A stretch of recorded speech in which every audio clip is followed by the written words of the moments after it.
Okay so थोड़ा सा introduction था मेरा। और आज जो है हम इस प्रोग्राम के अंदर हमारे पास डिफरेंट प्रोग्राम्स हैं टेक में, राइट। एक प्रोजेक्ट एक हमारे पास है FYP bring your own project, ठीक है, फाइनल ईयर प्रोजेक्ट। और दूसरा प्रोग्राम है स्टूडेंट ट्रांजिशन का। स्टूडेंट ट्रांजिशन का प्रोग्राम जो है वो ये है कि आपको प्रिपेयर करना कि what industry expect from you, ठीक है। और क्या चैलेंजेस होंगे, किस तरीके से इंडस्ट्री में काम होता है, किस तरीके से रियल वर्ल्ड में प्रोजेक्ट रन होते हैं। तो all of that you will be learning in this program. और सेकंड है थर्ड है वर्कशॉप की शक्ल में, सेशन की शक्ल में बूट कैंप्स का, जिसको ऑन एंड ऑफ आप ज्वाइन कर सकते हो, ठीक है। तो ये थोड़ा सा प्रोग्राम का इंट्रोडक्शन था। अब हमने जो अपना स्टार्ट लिया है इस बैच का, वो स्टार्ट आप देखेंगे कि जी हमने प्रोजेक्ट मैनेजमेंट से लिया है। तो प्रोजेक्ट मैनेजमेंट से स्टार्ट लेने का मकसद भी यही है कि आप लोगों के पास प्रोजेक्ट्स हैं जो 3 ग्रुप में आप लोग डिवाइड कर दी गई हो। और एक जो है वो FYP का अलग से है, जो टीम है जो जिसने हमें ज्वाइन किया हुआ है, ठीक है। तो तकरीबन आप लोगों के 4 ग्रुप्स बन जाते हैं। अब हर ग्रुप के पास एक अपना प्रोजेक्ट है जिसको उन्होंने शुरू से लेकर आखिर तक करना है, ठीक है। तो अब उसमें सबसे पहला स्टेप जो आता है वो उसका आता है कि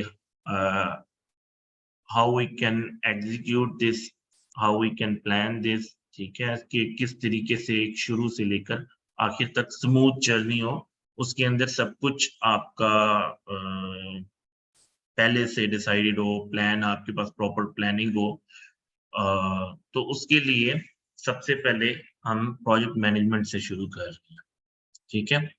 आज के सेशन का जो एजेंडा है उसके अंदर हम बात करेंगे what is project management, project initiation कैसे होती है, प्रोजेक्ट प्लानिंग कैसे होती है, वर्क ब्रेकडाउन कैसे होता है कि आपने उसको कैसे तोड़ते हो, उनको उसका स्ट्रक्चर क्या होता है, रिसोर्स मैनेजमेंट क्या होती है, फिर उससे रिलेटेड रिस्क जो अटैच होते हैं उनको मैनेजमेंट कैसे करते हैं, और project execution in the end कैसे होती है। और फिर यहाँ पे हमारा आज का जो डे है वो क्लोज हो जाएगा। That will be continuing with another day, जिसके अंदर हम टूल्स वगैरह को देख रहे होंगे, कौन कौन से टूल्स हैं जो हमें इसमें हेल्प करेंगे, ठीक है। और हमारी कोशिश ये होगी कि हर सेशन के साथ आप लोगों को उसकी एक्टिविटी मिले। तो इस सेशन में भी इसके क्लोजिंग पे आपको एक एक्टिविटी मिल रही होगी, जिस एक्टिविटी को सबने परफॉर्म करना होगा, ताकि जो आज हमने सीखा है, जो आज हमने लर्न किया है, उसको हम अपने हम उसको करके देख रहे हो कि हाँ भी क्या इस तक कि हम इसको ग्रैप्स कर सके प्रॉपर तरीके से। तो उसके लिए एक्टिविटी, तो I think let's start with what is project management, ठीक है। आपको पर्पस पहले ही मैंने थोड़ा सा बता दिया है कि हम इसको क्यों कर रहे हैं, ठीक है। नेक्स्ट जो हमारे पास आता है, पहले तो हम प्रोजेक्ट मैनेजमेंट के बारे में बात कर लेते हैं कि प्रोजेक्ट मैनेजमेंट है क्या, हम ये क्यों जरूरी है, और सॉफ्टवेयर डेवलपमेंट में इसका क्या रोल है, और क्या इसके बगैर भी जो है प्रोजेक्ट चलाया जा सकता है, प्रोजेक्ट एग्जीक्यूट किया जा सकता है। तो देखो, कोई भी चीज अगर विदाउट प्लानिंग की जाए तो वो एक क्योटिक होती है, ठीक है, कि केओस होती है। आपकी कोई ऑर्डर नहीं होता। आप किसी भी चीज को विदाउट ऑर्डर जब करोगे तो आपको पता नहीं है कि कहाँ पे से शुरू हुई है, कहाँ पे से खत्म हुई है।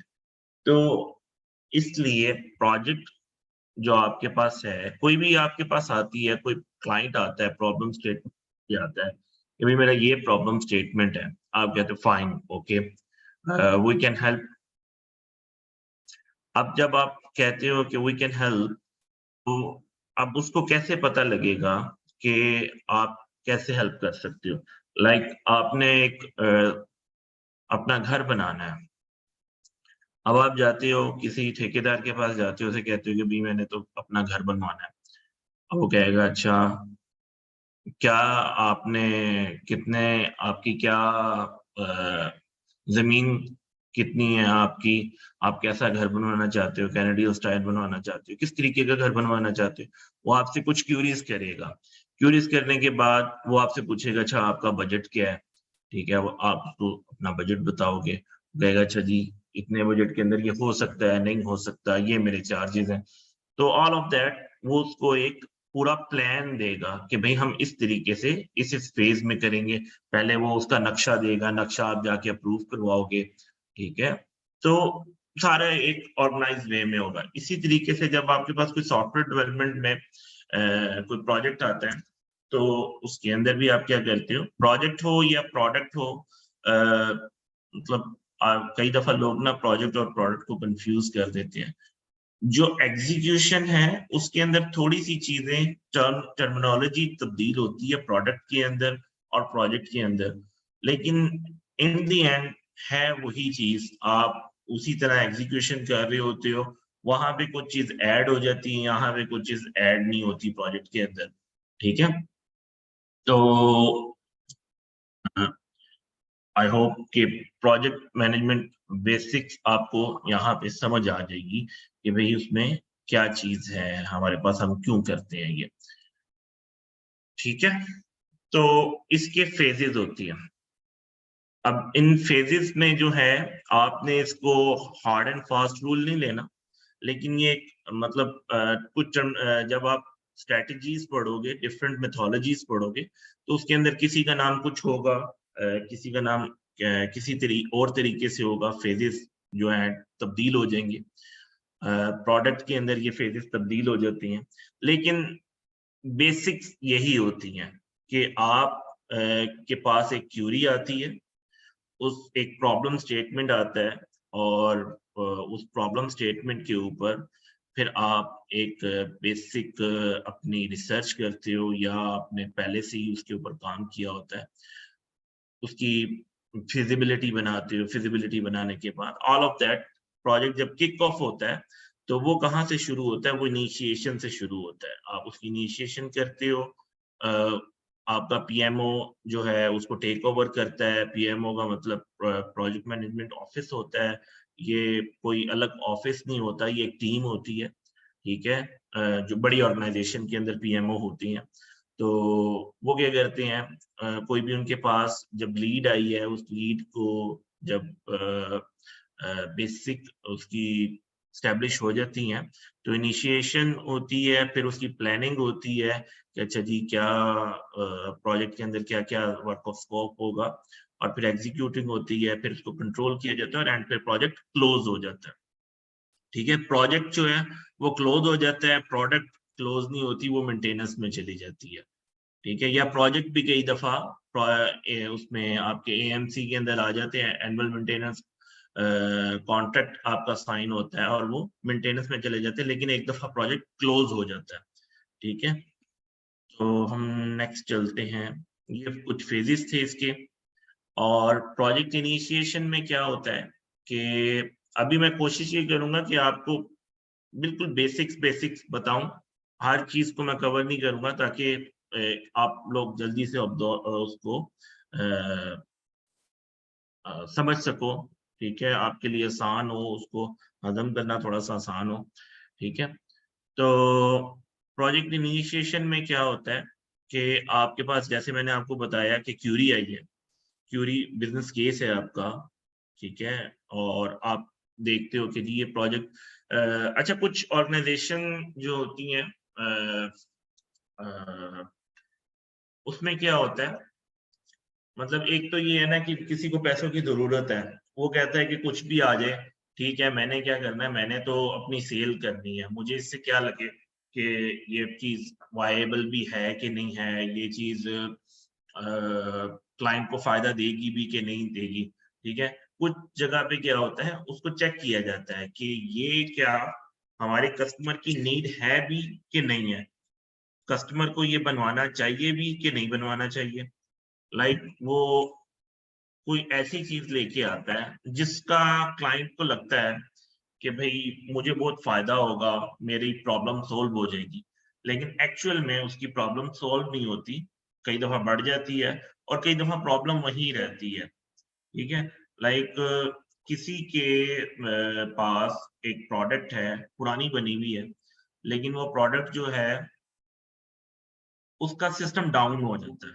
ठीक है, सिस्टम डाउन हो जाता है, उसको ऐसा लगता है कि शायद ये मेरी प्रोडक्ट जो है वो पुरानी बनी हुई है, इस वजह से जो है वो चल नहीं रही, उसका रिस्पॉन्स टाइम उस तरह का है नहीं।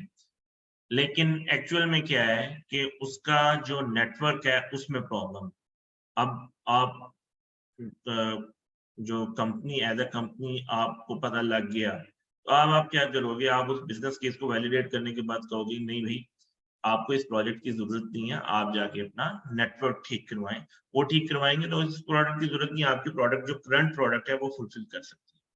तो ये जो है आप क्यूरी को इस तरीके से भी वैलिडेट करते होते हो कि यार जो चीज़ हमारे पास आ रही है, क्या क्लाइंट को चाहिए भी है कि नहीं चाहिए? अच्छा अगर चाहिए, अब कोई आपके पास ऐसी चीज़ ले आया जो अभी इन रिसर्च है, ठीक है?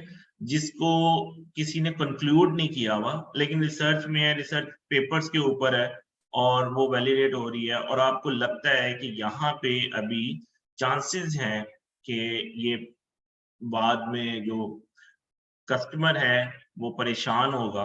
लाइक आप मिसाल ले लो वेब 3 की, ठीक है? वेब 3 अगर आप लोगों को लगता है वेब 3 जो है अभी इनिशियल फेजेज़ में है। इसने कोई अपनी जगह बनाई नहीं है, लोग इसको अभी चेक कर रहे हैं, ठीक है?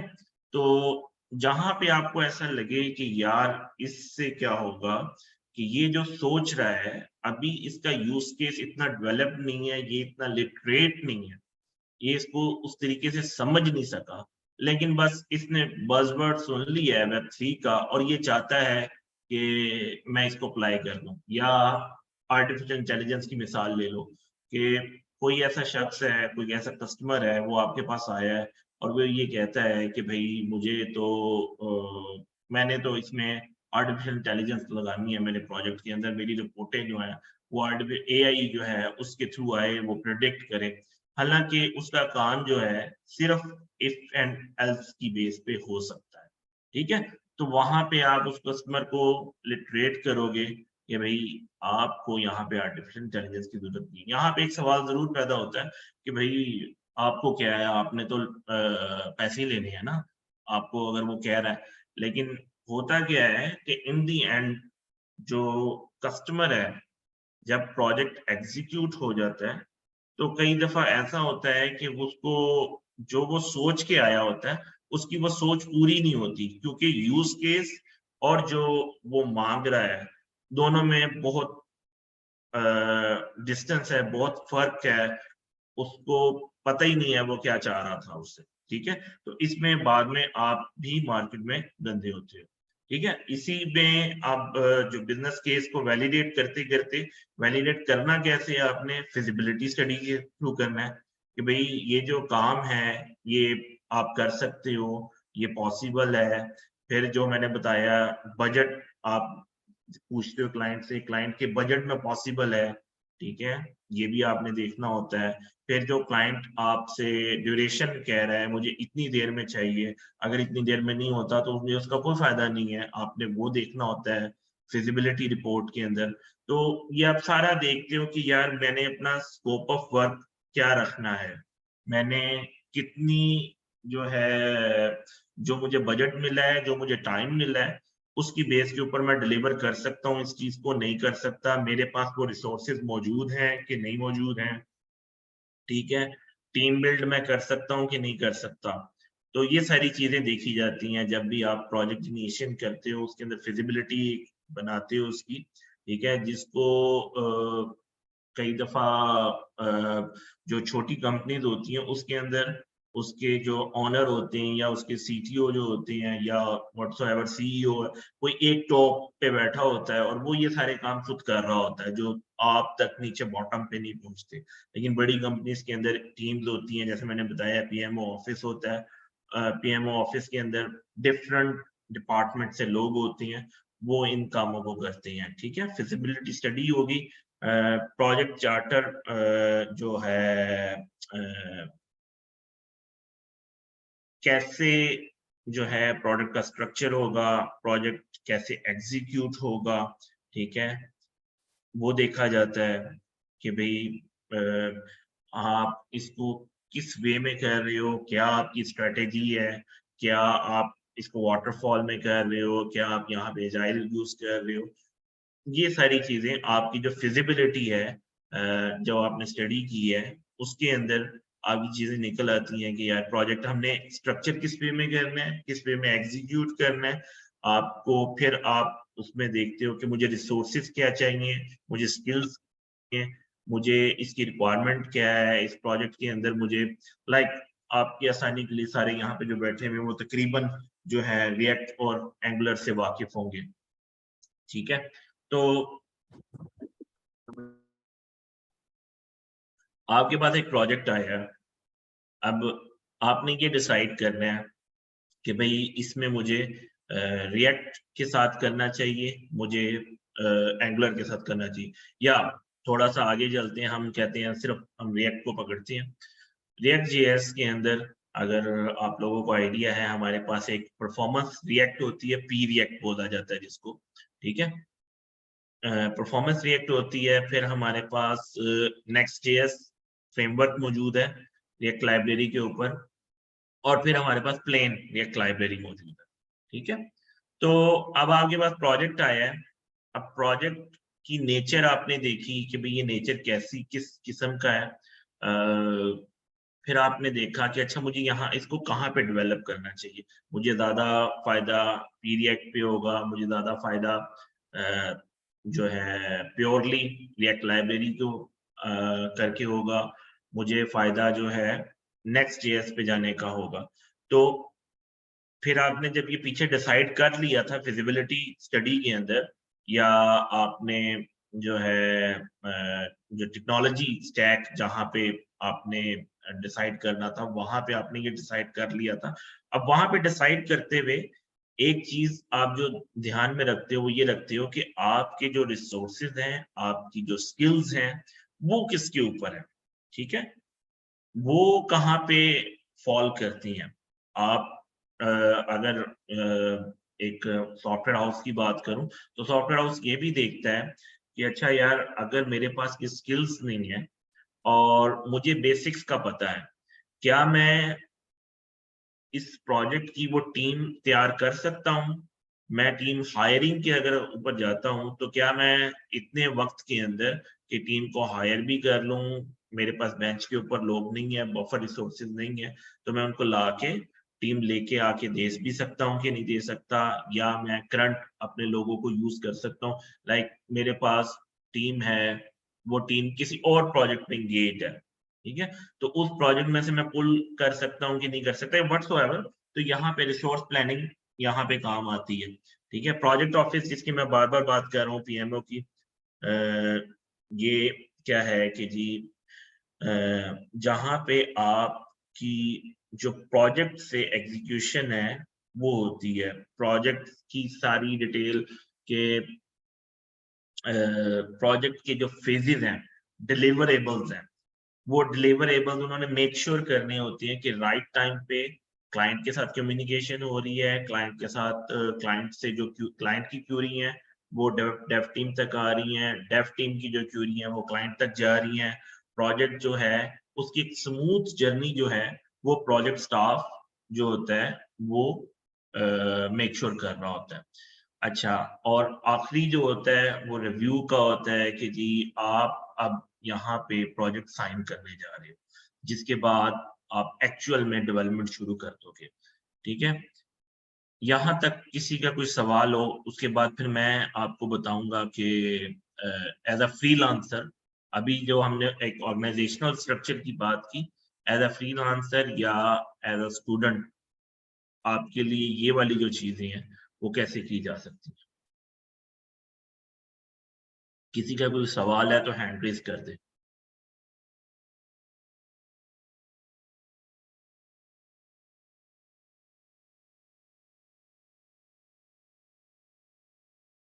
तो दो चीजें होती हैं, या तो आपको बिल्कुल ही समझ में नहीं आई या आपको सब कुछ समझ में आ गया है, या तो तीसरी चीज ये होती है कि आप सो रहे हैं।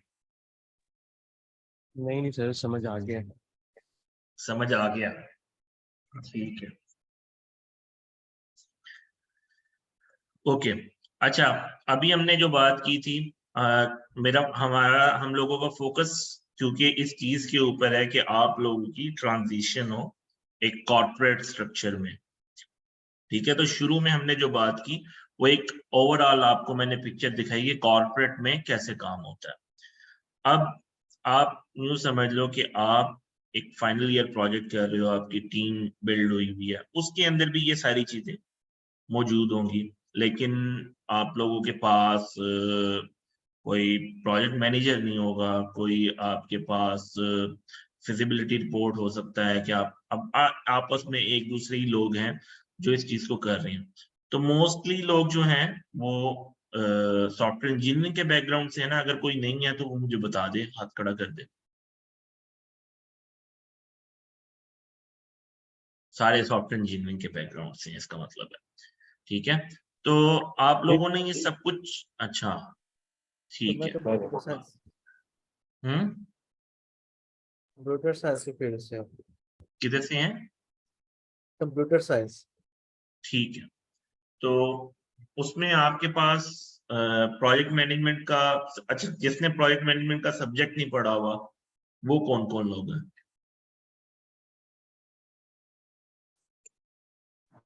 अच्छा, वैसे जैसे कि एज अ प्रोफेशनल लाइफ के अंदर थोड़ी बहुत इसकी नो हाउ तो है, लेकिन एज अ सब्जेक्ट नहीं इसको पढ़ा हुआ।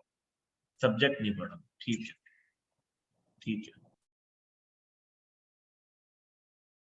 ठीक है। अच्छा देखो, प्रोजेक्ट मैनेजमेंट आप यूं समझ लो कि आप को पॉकेट मनी जैसे मिलती है, आप पॉकेट मनी को भी मैनेज कर रहे होते हो, या आप अगर कोई घर का खर्चा चला रहा है तो वो उसको भी मैनेज कर रहा होता है। तो इसमें ऐसा कुछ भी नहीं है, कोई बड़ी रॉकेट साइंस नहीं है, इसको मैनेज करना बहुत आसान है। सिर्फ अगर आप उसके ऊपर फोकस करो, उसके ऊपर गौर करो कि यार क्या क्या चीजें मुझे चाहिए, ठीक है। तो ये जो 2 लेक्चर है इंशाल्लाह ये आपको कवर कर देंगे। हाँ, बहुत बड़ी फील्ड है, बहुत कंपनीज जो हैं वो इसको सही तरीके से कह लो, क्या कहोगे कि प्रोजेक्ट मैनेजमेंट की जो साइंस है ये वो है जो अभी भी इर्तिका में है, ठीक है। लोग इसको करने की कोशिश कर रहे हैं, इस पे मास्टरिंग करने की कोशिश कर रहे हैं, लेकिन मोस्टली प्रोजेक्ट टाइम के अंदर डिलीवर नहीं होते, ठीक है। कोई भी ऐसा शख्स नहीं है जो ये कहे कि एक प्रोजेक्ट जो है उसका ये बजट था, या तो वो टाइम से पहले डिलीवर हो जाएगा, क्यों? क्योंकि उन्होंने इतना टाइम लिया हुआ होगा, या वो प्रोजेक्ट टाइम के बाद हो रहा होगा। कोई भी ऐसा नहीं है जो आपको एग्जैक्ट बता रहा हो कि भाई ये इस डेट को हो जाएगा। उसमें उसकी मिसाल ऐसे दी जाती है कि जैसे आप कभी घर बनाओगे अपना, तो उस घर को बनाने के लिए, उस बिल्डिंग को बनाने के लिए जब डेवलपर को आप हायर करते हो, वो आप उसको एक बजट दे देते हो कि भाई ये मेरा बजट है और मैंने जो है इतनी देर में यहाँ पे रहना शुरू करना है, ठीक है। तो होता क्या है कि वो डेवलप होता है, डेवलप होने के बाद वो इस काबिल बन जाता है कि आप उसके अंदर रह सको, लेकिन फिर भी उसके अंदर बहुत सी ऐसी चीजें होती हैं जो कॉन्टिन्यूसली उसके अंदर क्या होता है, वो आपकी लग रही होती है कि आपकी लेबर जो है बाहर नहीं आती, इवन आप घर के अंदर भी आ चुकी होती हो, आप उसको करते रहते हो, लेकिन एक दिन आता है कि उसके बाद मेंटेनेंस शुरू हो जाती है, लेकिन आपकी चीजें क्लोज हो जाती हैं। तो सेम सॉफ्टवेयर डेवलपमेंट में भी है कि प्रोजेक्ट आप फेजेस में डिवाइड इसीलिए करते हो कि अच्छा यार फेज क्लोज होने हो जाए कि हम इतना कर लें कि ये लाइव हो जाए। लाइव होने के बाद क्या हो, जो चीजें आई, जो फीडबैक मिले, कॉन्टिन्यूसली जो फीडबैक मिले, उसको देखते हुए प्रोजेक्ट को कंप्लीट किया जा सके, प्रोजेक्ट को क्लोज किया जा सके। तो इस वजह से प्रोजेक्ट जो टाइम पे क्लोज करना है, ठीक है, ये बहुत मुश्किल काम है। तो एक तो चीज ये चीज है कि ये हमने इसको ऐसा नहीं है कि अब आप ये कहो कि भाई अच्छा पॉसिबल ही नहीं है तो हम क्यों करें, हम क्यों ये सोचें। तो एग्जैक्ट डेट पॉसिबल नहीं है, लेकिन आपने कस्टमर को एक डेट ऐसी देनी है कि भी वो लाइव हो सके, उसका जो काम है। जैसे मैंने मिसाल दी थी कि कोई अपना घर बना रहा है तो इस काबिल जरूर होना चाहिए कि वो जाके उसमें रह ले, ठीक है। ऐसा तो ना हो ना कि वो जनाब एक छत पे से पानी गिर रहा है और वो जाके वहां पे रह नहीं सकता, पता लगे जी वो लेंटर जो है उसने उसमें बनाते हुए उसने डाला ही नहीं है कि सीवरेज का पाइप जो है इस तरह से किया कि फट गया, या व्हाटसोएवर कुछ भी ऐसा छोड़ दिया जिस जो उसको काबिल नहीं बनाता कि वो उसमें रह सके, ठीक है। अच्छा, एज अ फ्रीलांसर या एज अ सोलो जब आप प्रोजेक्ट को कर रहे होते हो, तो ये सारे काम आप तब भी कर रहे हो। अगर ये आप काम आप बिजनेस केस देख रहे होगे, क्यूरी देख रहे होगे कि भी क्यूरी क्या आई है, मुझे प्रॉब्लम स्टेटमेंट मिला है, एक प्रॉब्लम स्टेटमेंट मिला है, उसको मैं कैसे वैल्यूएट कर रहा हूँ, वैल्यूएट करने के बाद मैं उसको फिजिबिलिटी बना रहा हूँ, फिर मैं उसका बजट क्लाइंट से पूछ रहा हूँ, क्लाइंट कहता है जी मैं, जैसे आपने देखा होगा कि जो ये फाइबर वगैरह के प्लेटफॉर्म है उसके ऊपर आपको आता है जी भी ये मैंने अपनी ई कॉमर्स की वेबसाइट बनानी है, ये $2000 का मेरा बजट है, ठीक है, या मैं $2000 मेरे लगेंगे। तो आपने तो उसके क्लाइंट को आपने बिड करना है। अब आपने ये देखना है, अब फिजिबिलिटी दो तरह की बनाओगे आप। एक फिजिबिलिटी ये बनाओगे आप कि आपको फिजिबल है भी ये प्रोजेक्ट को लेना, ठीक है। दूसरी आप फिजिबिलिटी बनाओगे क्लाइंट के लिए कि भाई जो प्रोजेक्ट है ये कैसे आप एग्जीक्यूट कर रहे होगे, आप क्या समझते हो, आप उसको प्रेजेंट करने की फिजिबिलिटी उसकी बना के रिपोर्ट दोगे, ठीक है। और दूसरा जो मैंने बताया कि आप उसका स्ट्रक्चर बना रहे होगे कि भाई ये टेक्नोलॉजी स्टैक है, ये इस तरीके से एग्जीक्यूट होगा, ये उसके फेजेस होंगे, ठीक है। फिर जो पीपल है वहां पे उसकी जगह, टीम की जगह आप खुद होगे कि भाई मेरे पास वो राइट स्किल्स हैं कि नहीं है, मेरे पास एक्सपीरियंस है कि नहीं है, मैं एग्जीक्यूट कर सकता हूँ या लर्न करूंगा उन चीजों को। और व्हाटसोएवर आप उसको देख रहे होगे, स्किल्स को देख रहे होगे वहां पे, ठीक है। प्रोजेक्ट जो ऑफिस है वहां पे आप खुद होगे कि आप क्लाइंट के साथ डायरेक्टली कम्युनिकेट कर रहे हो, उसके बाद आप एक कॉन्ट्रैक्ट की शक्ल दे दोगे कि भाई ये कॉन्ट्रैक्ट है, ये चीजें हमारी डिसाइड हुई हैं जिसको हमने डिलीवरेबल्स जो है उसको आप वो एस्टेब्लिश कर चुके होगे कि भाई ये डिलीवरेबल्स हैं, ठीक है।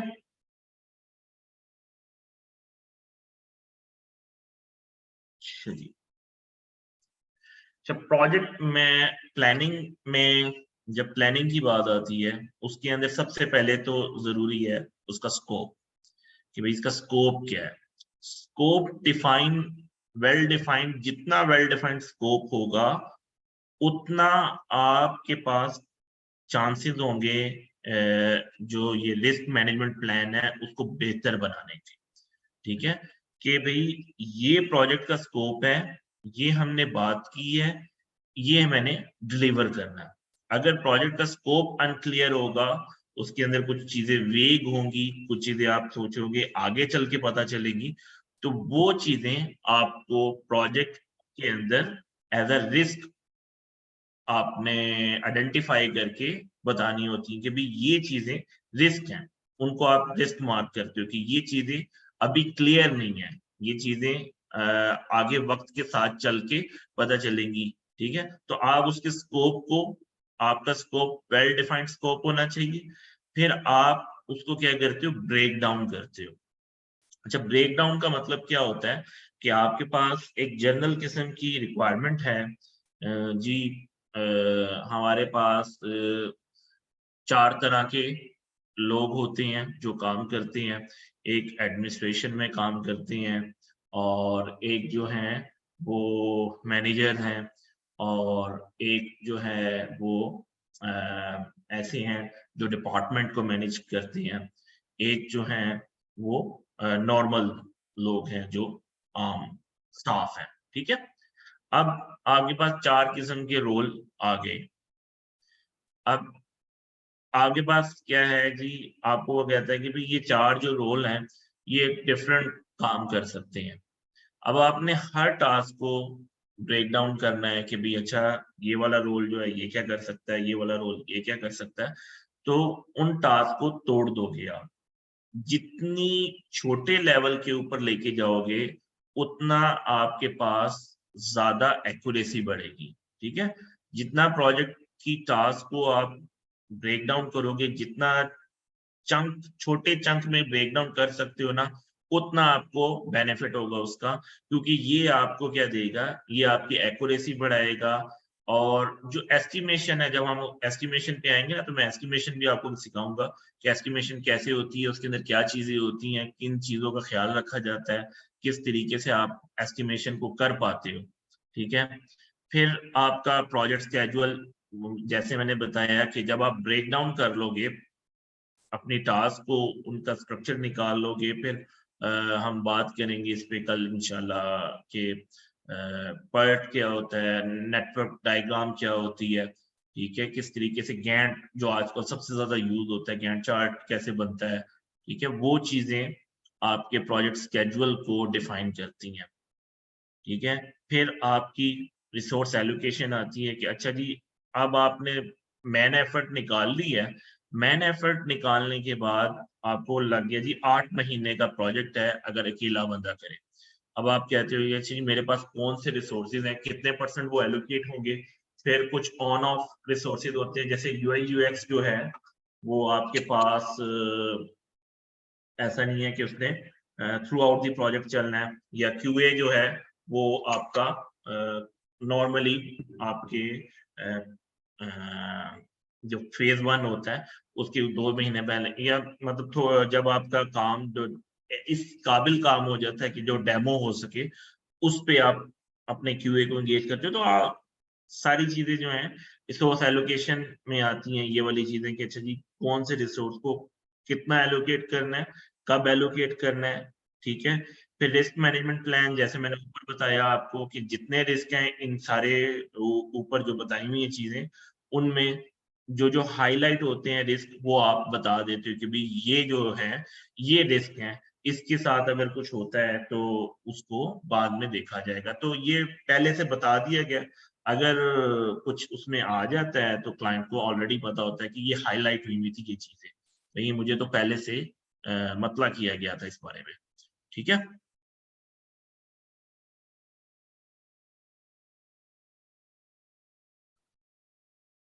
ठीक है, अब हम बात करते हैं एसडीएलसी की कि सॉफ्टवेयर डेवलपमेंट लाइफ साइकिल होता क्या है? उसके अंदर कौन से मॉडल्स होते हैं, उसके अंदर कौन सी मेथोडोलॉजीज़ होती हैं। आप इनको डिटेल में अलहदा से पढ़ लोगे कि वाटरफॉल मॉडल क्या है, एजाइल मेथोडोलॉजी क्या है, स्क्रम क्या है, स्पाइरल मॉडल क्या है, इटरेटिव मॉडल क्या है। मैं थोड़ा-थोड़ा बेसिक आपको बताता जाऊँगा इनके बारे में कि भई ये क्या चीज़ है। अच्छा जो वाटरफॉल या इटरेटिव मॉडल जिसको कहते हैं, उसके अंदर ना एक आप नेट पे सर्च करोगे ट्रायंगल। ट्रायंगल क्या है कि इसमें आप यूँ समझ लो कि आपके पास एक ट्रायंगल है जिसके अंदर एक जगह पे आपका टाइम है, एक जगह पे आपका बजट है और एक जगह पे आपके डिलिवरेबल्स हैं, ठीक है? प्रोजेक्ट का स्कोप है। तो अगर आपकी 2 चीज़ें डिफाइंड है, फिक्स्ड है, तो तीसरी चीज़ अचीव हो जाएगी, ठीक है? ये ट्रायंगल है। अब जो वाटरफॉल होती है, इसके अंदर प्रोजेक्ट का टाइम जो है वो फिक्स्ड होता है कि भई ये प्रोजेक्ट का टाइम है, 8 महीने हैं आपके पास, आपने इस प्रोजेक्ट को एग्जीक्यूट करना है, डिलीवर करना है, क्लोज करना है।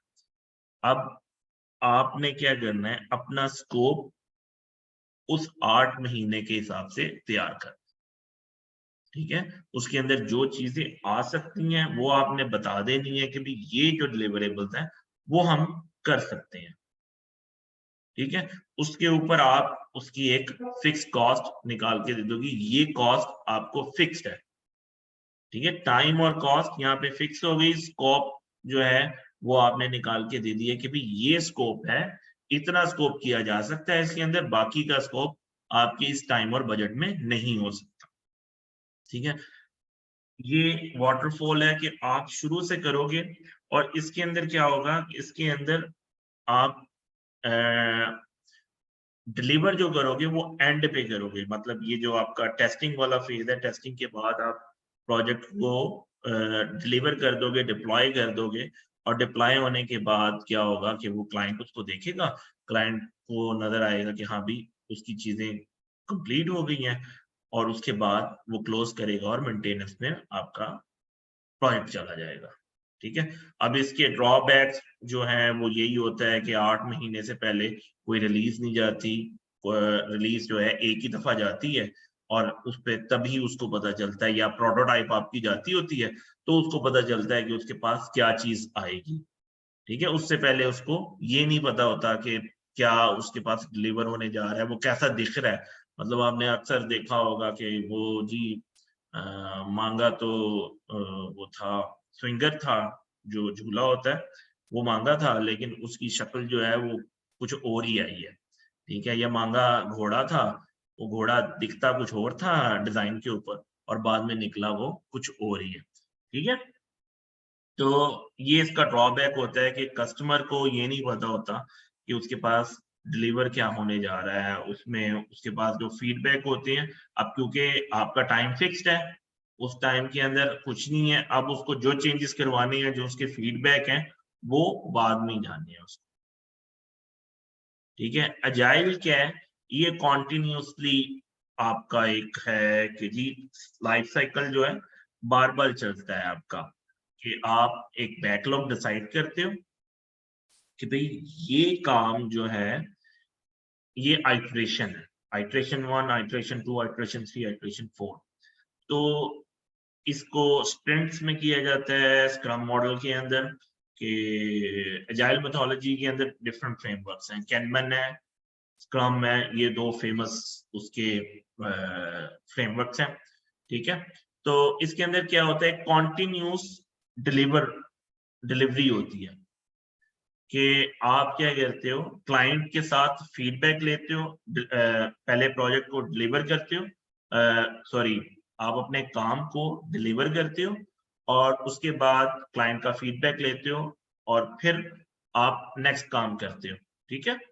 तो इससे क्या होता है कि जो एंड के ऊपर जाके पता चलना था, वो आपका आइटरेशन लेवल पे पता चलता जाता है, कि अगर आपने कहा था, उसने उसने मांगा कुछ था, आपने डिजाइन हालांकि कंफर्म भी करवा लिया था, लेकिन उसने जब उसको यूज किया, यूज करने के बाद लगा यार मुझे तो ये चाहिए नहीं थी, मेरी तो इससे प्रॉब्लम सॉल्व भी नहीं हो रही है, प्रॉब्लम और इंट्रोड्यूस करवा दिया, हालांकि दोनों लाइन थे पहले, लेकिन जब एग्जीक्यूट किया उसने उसने यूज करना शुरू किया, उसको पता लगा नहीं यार ये तो मेरा ख्याल ही गलत था, मुझे ये चाहिए नहीं है, ठीक है। तो इसका फायदा ये होता है कि वो नेक्स्ट आइटरेशन में उसको फिक्स करवा लेता है कि इसको दूसरे तरीके से कर दिया जाए। अब यहाँ पे टाइम फिक्स नहीं होता, यहाँ पे कॉस्ट जो है, प्रोजेक्ट की कॉस्ट वो फिक्स नहीं होती, बजट एलोकेट होता है कि भाई ये बजट है जो आपका आइटरेशन टू आइटरेशन चलता जाएगा, ठीक है। हर आइटरेशन का बजट एलोकेट हुआ होता है, तो इन दी एंड जब वो फीडबैक उसको लगता है कि हाँ भाई अब जो है प्रोडक्ट फाइनल हो गई है, वो क्लोज हो जाती है। तो यहाँ पे प्रोजेक्ट की कॉस्ट फिक्स नहीं होती, यहाँ पे बजट होता है, ठीक हो गया। स्क्रम स्क्रम जो है इसके अंदर जो डिफरेंट रोल्स होते हैं, डिफरेंट क्या कहते हैं, प्रोजेक्ट मैनेजमेंट के अंदर आमतौर पे प्रोजेक्ट मैनेजर होता है, डेव टीम होती है, क्यूए टीम होती है, तो बीए टीम होती है, इसके अंदर क्या होता है, ये कहते हैं स्क्रम प्रोसेस के अंदर कि भाई सब कुछ भूल जाओ, हमारे पास एक पूल है, ठीक है, लोगों का। अब वो जो पूल है, वो पूल डिफरेंट स्किल्स को पोजेस करता है। तो जो काम मेरे पास आया है उसको कोई भी सरअंजाम दे सकता है, ठीक है। उसमें दो लोग जो हैं, एक स्क्रम मास्टर होता है जिसका काम क्या होता है, इस प्रोसेस को फॉलो करवाना होता है, ठीक है। ये कोई मैनेजर नहीं होता, ये कुछ नहीं होता। इसका काम जो होता है सिर्फ और सिर्फ ये होता है, मेक श्योर करना होता है कि जितने मेंबर्स हैं वो स्क्रम को फॉलो कर रहे हैं कि नहीं कर रहे। एक प्रोडक्ट ओनर होता है, प्रोडक्ट ओनर का ये काम होता है कि उसने ये देखना होता है कि भाई जो फीचर है वो सही डेवलप हो रहा है कि नहीं हो रहा, उसके अंदर उसकी डेफिनेशन जो है वो ठीक है, स्कोप ऑफ वर्क क्लियर है, उसकी स्टोरीज बिल्कुल ठीक डिफाइन हुई हुई हैं, ठीक है, उसका जो डेमो है वो भी यही बंदा ले रहा होता है, ठीक है। क्लाइंट के साथ कम्युनिकेशन, कई दफा प्रोडक्ट ओनर ही क्लाइंट का होता है या क्लाइंट ही प्रोडक्ट ओनर होता है, क्योंकि उसके पास होती है। कई दफा आपका बिजनेस एनालिस्ट प्रोडक्ट ओनर होता है, कई दफा आपका प्रोजेक्ट मैनेजर प्रोडक्ट ओनर होता है। प्रोजेक्ट ओनर का असल में काम सिर्फ इतना होता है कि इसने ओनरशिप इसके पास होती है कि जो भी फीचर है इसने डिसाइड करना हो कि ये फीचर क्या होगा। टीम जो होती है इसके अंदर एज एन मैनिफेस्टो कोई भी डेवलपर या क्यूए नहीं होता, ठीक है। लेकिन आप एक्चुअल में आपके पास डेवलपर भी होता है, आपके पास क्यूए भी होता है। उसमें आपके पास डेटाबेस वाला भी है, आपके पास एपीआई वाला भी है, आपके पास फ्रंट एंड वाला भी है। लेकिन वो कहते हैं कि जी अगर किसी को एपीआई वाला है, वो क्यूरी लिख सकता है, सीक्वल के अंदर कुछ राइट कर सकता है, तो कोई मसला नहीं है, वो कर ले, ठीक है। काम होना चाहिए जो बैकलॉग में से टास्क असाइन हो रहे हैं, जो भी बेस्ट सूटेबल पर्सन है, available person, suitable plus available person है, उसको काम असाइन कर दो। ये स्क्रम प्रोसेस कहता है, ठीक है। अब एक है मैनिफेस्टो का होना, एक है उसकी इम्प्लीमेंटेशन का होना। इम्प्लीमेंटेशन और मैनिफेस्टो हमेशा डिफरेंट होती है, मतलब कि हर कोई शख्स, हर कोई कंपनी जो है उसको रिलीजियसली फॉलो नहीं कर रही होती, ठीक है। उसको अपने मुताबिक फाइन ट्यून किया होता है, अपने मुताबिक उन्होंने उसको अपनाया होता है। उसमें से बहुत सी चीजें, अब स्प्रिंट जो है 1 to 4 वीक की है, एक नॉर्मली जो स्प्रिंट होती है वो 4 वीक की होती है, कभी कभार 2 वीक की भी होती है, कई दफा स्प्रिंट जो है वो 4 वीक से 8 वीक की भी हो सकती है, ठीक है। डिपेंड ऑन क्या आप डेवलप कर रहे हो, किस तरह की है। लेकिन स्प्रिंट के खत्म होने का मतलब आइटरेशन का, एक आइटरेशन जो है वो जब आपकी खत्म होगी उसके साथ आपकी 2 सेरेमनीज जुड़ी होती है। स्प्रिंट रिव्यू, आपने स्प्रिंट के अंदर क्या किया, स्प्रिंट रेट्रोस्पेक्टिव, ठीक है।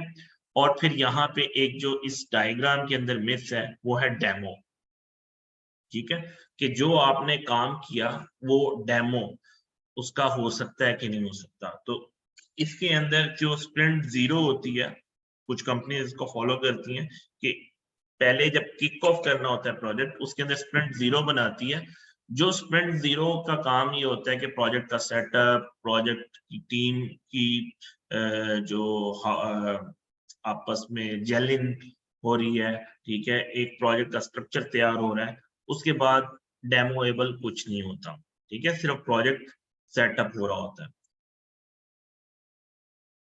नेक्स्ट जो स्प्रिंट 1 शुरू होती है उसके अंदर आपकी कोशिश ये होती है कि आप कुछ ऐसा बना सको जिसका डेमो हो सके, जिसको दिखाया जा सके। क्लाइंट के पास नहीं जाती, कई दफा क्लाइंट के पास चली भी जाती है, ठीक है। स्प्रिंट रिव्यू की जो सेरेमनी होती है, डेली स्टैंड अप, सबसे पहले हम बात करते हैं डेली स्टैंड अप की। डेली स्टैंड अप की सेरेमनी जो होती है वो ये होती है, ये 15 मिनट की मैनिफेस्टो के अंदर ये है कि ये 15 मिनट से ज़्यादा की नहीं होनी चाहिए। इसको स्टैंड अप इसीलिए कहा जाता है कि ऐसी इतनी इसकी ड्यूरेशन होनी चाहिए कि लोग खड़े होके भी अपना स्टेटस दे सकें। ये आपको अपना स्टेटस देना होता है कि आज मैं क्या करने जा रहा हूँ, कल मैंने क्या किया, ठीक है? और मेरे पास क्या ब्लॉकर्स हैं, क्या जो वो चीज़ है जो प्रॉब्लमैटिक हो सकती हैं, ठीक है? उसको स्क्रम मास्टर का काम ये होता है कि उन ब्लॉकर्स को हटाए और प्रोडक्ट ओनर का जो है इसमें इतना कोई ज़्यादा रोल नहीं होता स्टैंड अप के अंदर ना। स्टैंड अप के अंदर प्रोडक्ट ओनर आना चाहिए आ सकता है, नहीं आना चाहिए नहीं आना आ सकता।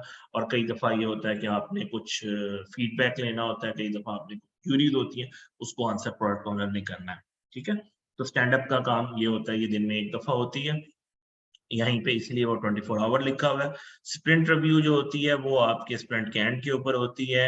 एंड के ऊपर आप क्या करते हो कि आपने जितना स्प्रिंट के अंदर काम किया होता है उसको रिव्यू करते हो कि भई क्लोज़ हो गया है कि नहीं हुआ, ठीक है? फिर स्प्रिंट रेट्रोस्पेक्टिव जो होती है उसके अंदर आप देखते हो कि हमने क्या अच्छा किया, हमसे क्या जो है वो ठीक नहीं हुआ इस स्प्रिंट के अंदर। इसका मकसद ये होता है किसी को भी ब्लेम करना नहीं होता, इसका मकसद सिर्फ़ और सिर्फ़ इतना होता है कि इसको कैसे बेहतर किया जा सकता है और नेक्स्ट टाइम कैसे इम्प्रूवमेंट लाई जा सकती है। क्या चीज़ें ऐसी हैं जो प्रॉब्लम कर रही हैं, लाइक इसके अंदर इवन ऐसी भी कई दफ़ा रिपोर्ट होती हैं कि भई जो टीम है उसका जो वो मीटिंग जब लेती है तो साउंड क्वालिटी ठीक नहीं है, ठीक है? तो इस तरह की चीज़ें भी उसमें ऐड होती हैं, उसको बेहतर किया जाए। तो इन दी एंड इसका मकसद ये होता है रेट्रोस्पेक्टिव का कि आप कंटीन्यूअसली अपने प्रोसेस को इम्प्रूव करो, ठीक है? और इन दी एंड आपके इटरेशंस जो हैं उसको कंप्लीट कर देती हैं प्रोजेक्ट को। इसके अंदर जो प्रोडक्ट बैकलॉग होती है, एक होती है स्प्रिंट बैकलॉग, प्रोडक्ट बैकलॉग होती है। प्रोडक्ट बैकलॉग जो होती है, वो क्या होती है कि आपकी जितनी टास्क होती है प्रोजेक्ट की, वो प्रोडक्ट बैकलॉग में पड़ी होती हैं। फिर आप स्प्रिंट प्लानिंग की मीटिंग होती है जो 3 घंटे की होती है, 1 घंटे से 3 घंटे की प्लानिंग की मीटिंग होती है। उसके अंदर आप ये डिसाइड करते हो कि आपकी जो स्प्रिंट की ड्यूरेशन है, उस ड्यूरेशन के अंदर आप कितनी टास्क पिक कर रहे हो, ठीक है? वो आप टास्क पिक कर लेते हो जो कि आपकी अल्टीमेटली स्प्रिंट के बैकलॉग में चली जाती है। बैकलॉग से टीम मेंबर क्या करता है उसको पकड़ता है, उस टास्क को पकड़ के टू डू से इन प्रोग्रेस करता है, सॉरी टू डू में लेके आता है। टू डू में लाने के बाद वो उनको जो इन प्रोग्रेस करता है, प्रोग्रेस के बाद कोड रिव्यू में जाती है, कोड रिव्यू के बाद वो डिप्लॉय होती है। अगर CI/CD चल रही है तो डिप्लॉय होके क्यूए के पास चली जाती है। यहाँ तक किसी का कोई क्वेश्चन हो? स्क्रम प्रोसेस को मैंने काफ़ी डिटेल में इस वजह से बताया है कि ये वो प्रोसेस है जो नॉर्मली तौर पर कंपनीज़ में इस्तेमाल हो रहा है और होपफुली हमारे प्रोजेक्ट के अंदर भी हम इसी को यूज़ कर रहे होंगे।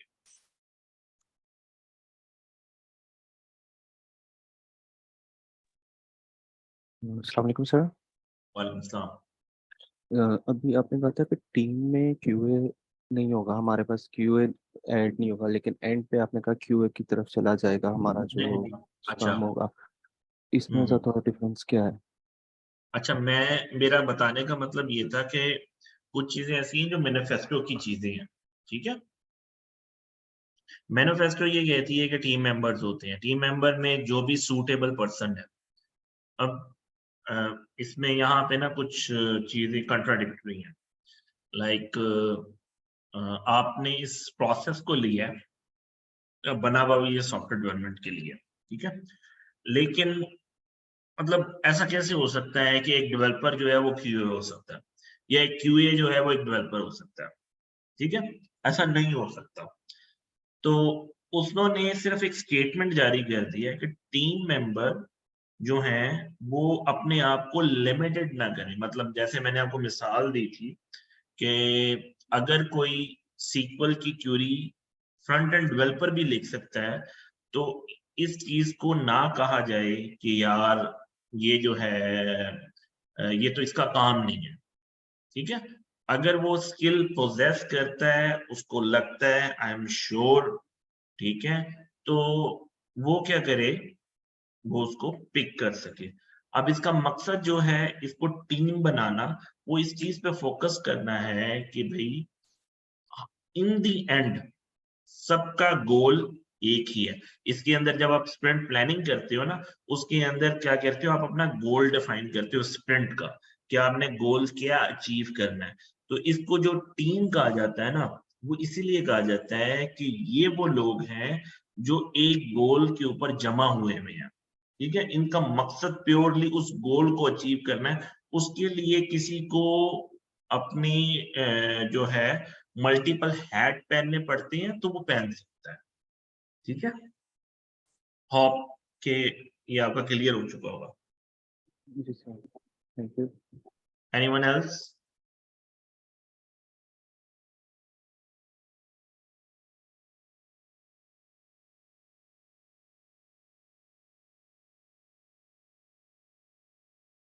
आप लोगों को मैंने एक्टिविटीज देनी है इसके बाद, तो मेक श्योर कि आप लोग सही तरीके से समझ रहे हो इसको।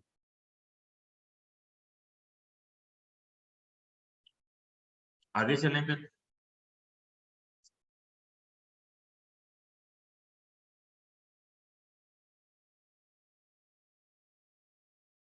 अच्छा जी,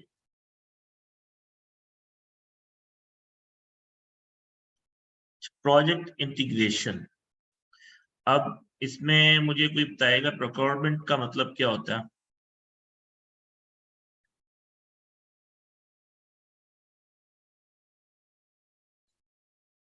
एनीवन?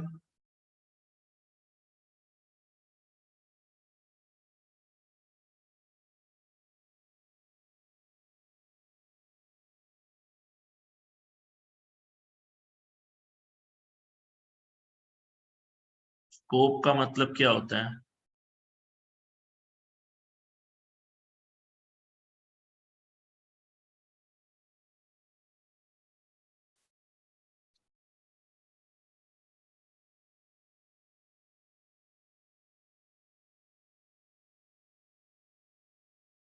यार अभी मैं काफी दफा बोल चुका हूँ स्कोप को। सर इसका मतलब होता है कि गुड्स एंड सर्विसेज जो हम लेते हैं उसके लिए paying for good and resources services. जी जी, दोबारा बताओ। सर इसका ये प्रोसेस होता है sourcing and acquiring and paying for good and services.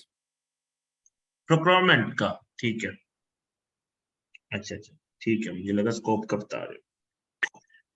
ठीक है, ठीक है। अच्छा, ये जो है जर्नल आपने डेफिनेशन बताई इसकी कि अब यहाँ पे आपके पास इसका मतलब क्या होता है कि आपने जो कस्टमर के साथ डिसाइड किया है कि भाई आपकी एक प्रोडक्ट है,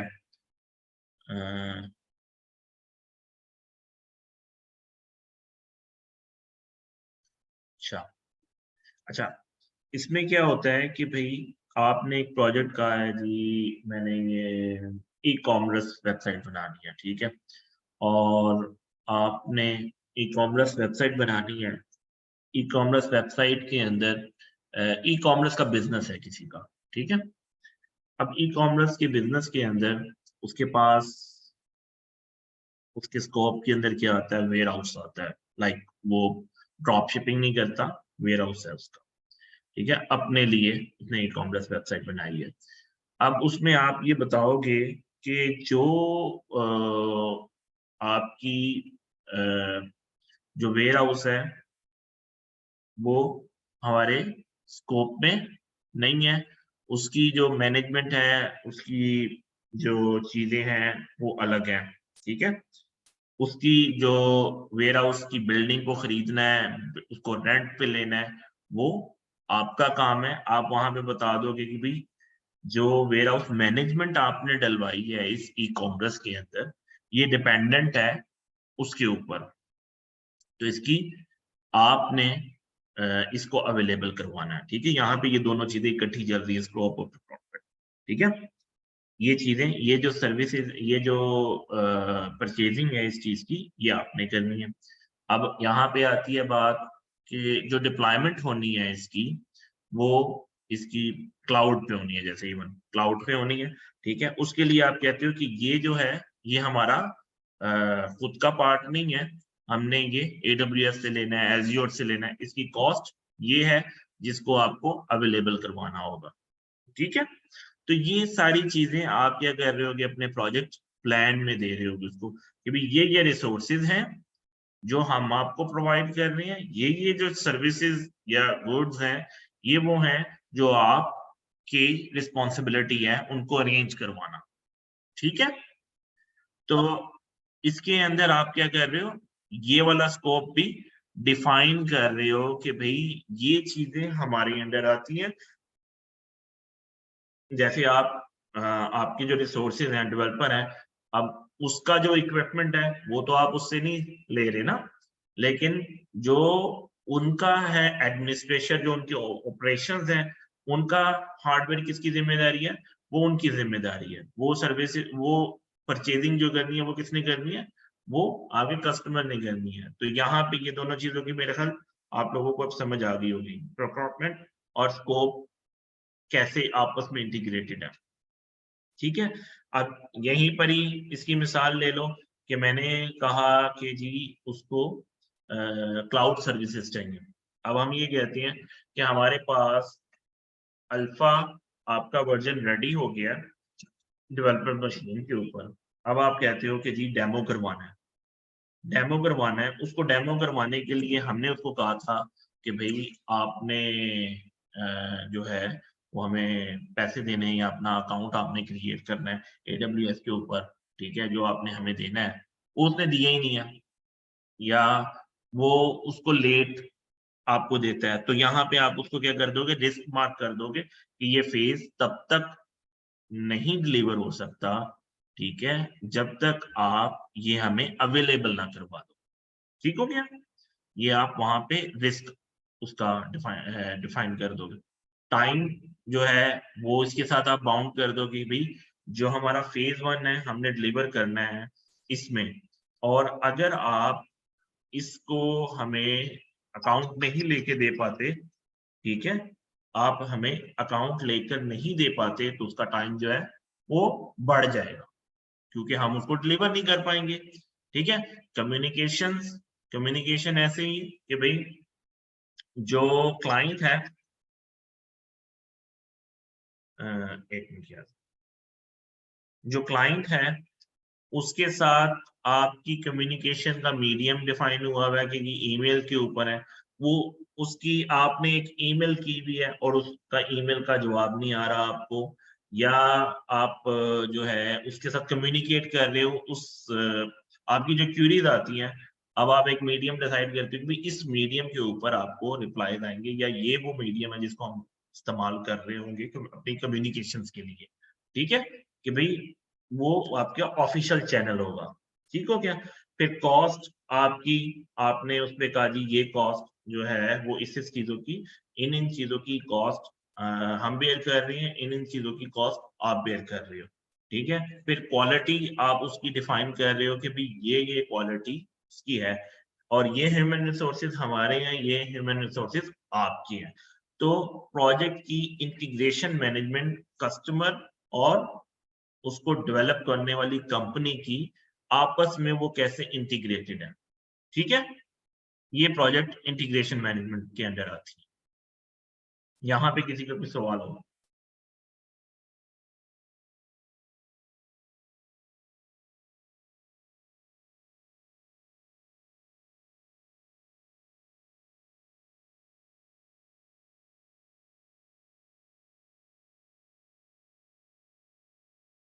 अच्छा, इसमें कुछ ऐसी चीजें तो नहीं है जो आप लोगों को मुश्किल हो रही हो, मुझे बता दो, मैं उसको आसान कर दूंगा।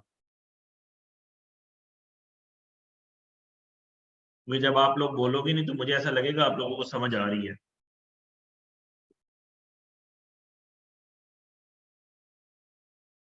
सर प्रोक्योरमेंट दोबारा क्लियर कर दीजिए।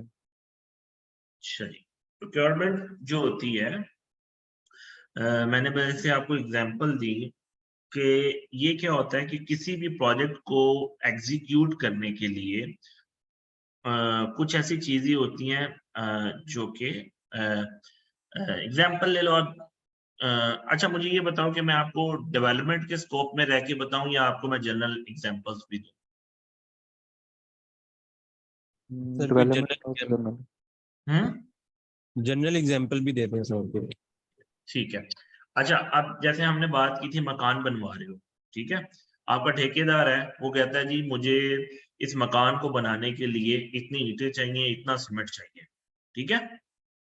अब वो ईंटें और सीमेंट जो है वो जिम्मेदारी है मकान बनवाने वाले की, वो जो मटेरियल प्रोवाइड करना है ना, वो उसकी जिम्मेदारी उसने ठेकेदार ने नहीं ली हुई, ठीक है।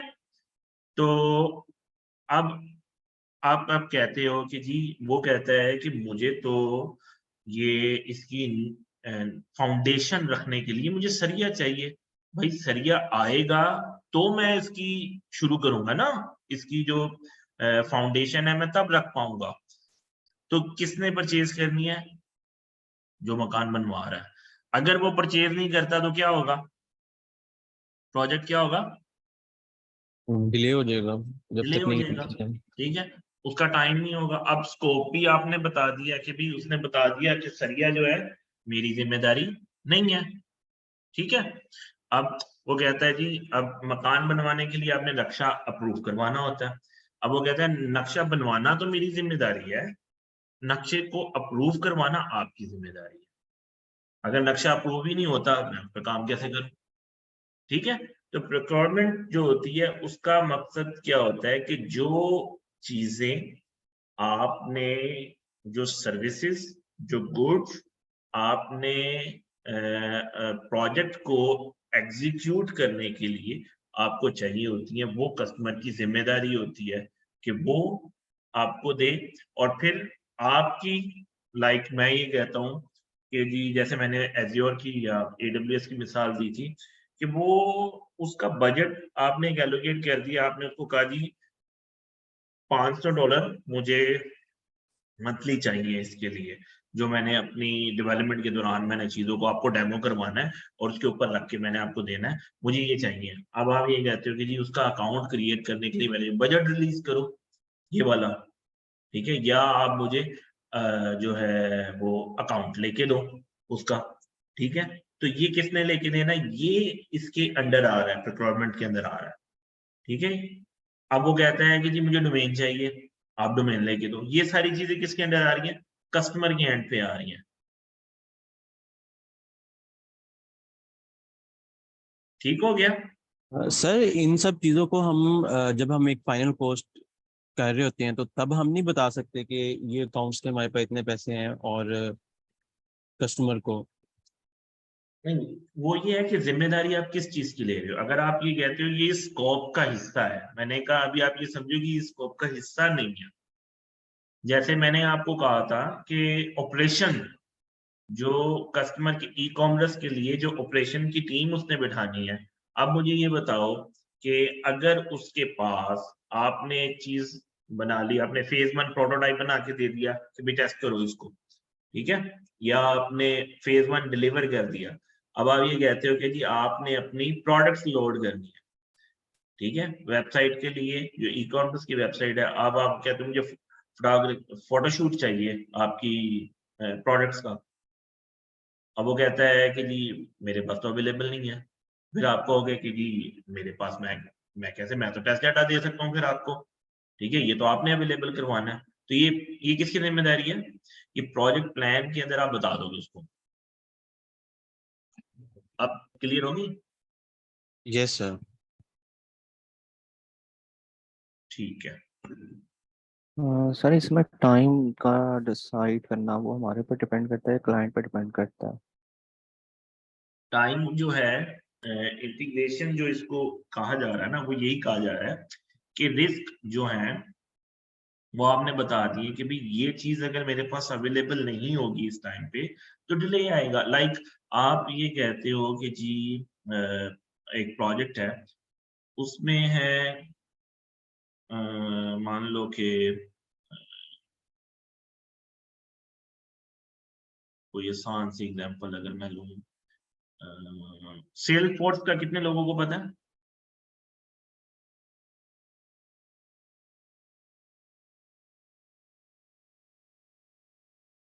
नहीं पता। मान लो फेसबुक की एडवर्टाइजमेंट, फेसबुक की एपीआई यूज करनी है आपने, व्हाट्सएप लगा लो, ठीक है। अगर आपका एक फीचर है, वो फीचर डिपेंड करता है, वो कहते हैं जी जब ऑर्डर प्लेस हो ना तो कस्टमर को व्हाट्सएप के ऊपर मैसेज चला जाए, ठीक है। तो अब ये वाली जो टास्क है, इस टास्क के टाइम है जी 1 वीक है, जो 1 वीक के अंदर ये कंप्लीट होगी।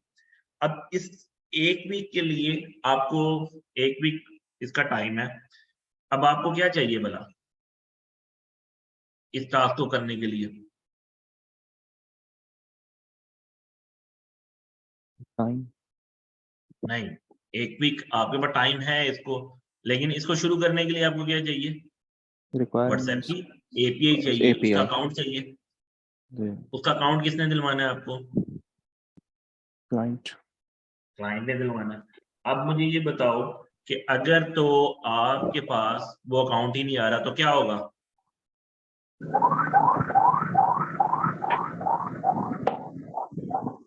टाइम लेट हो जाएगा, डिले हो जाएगा।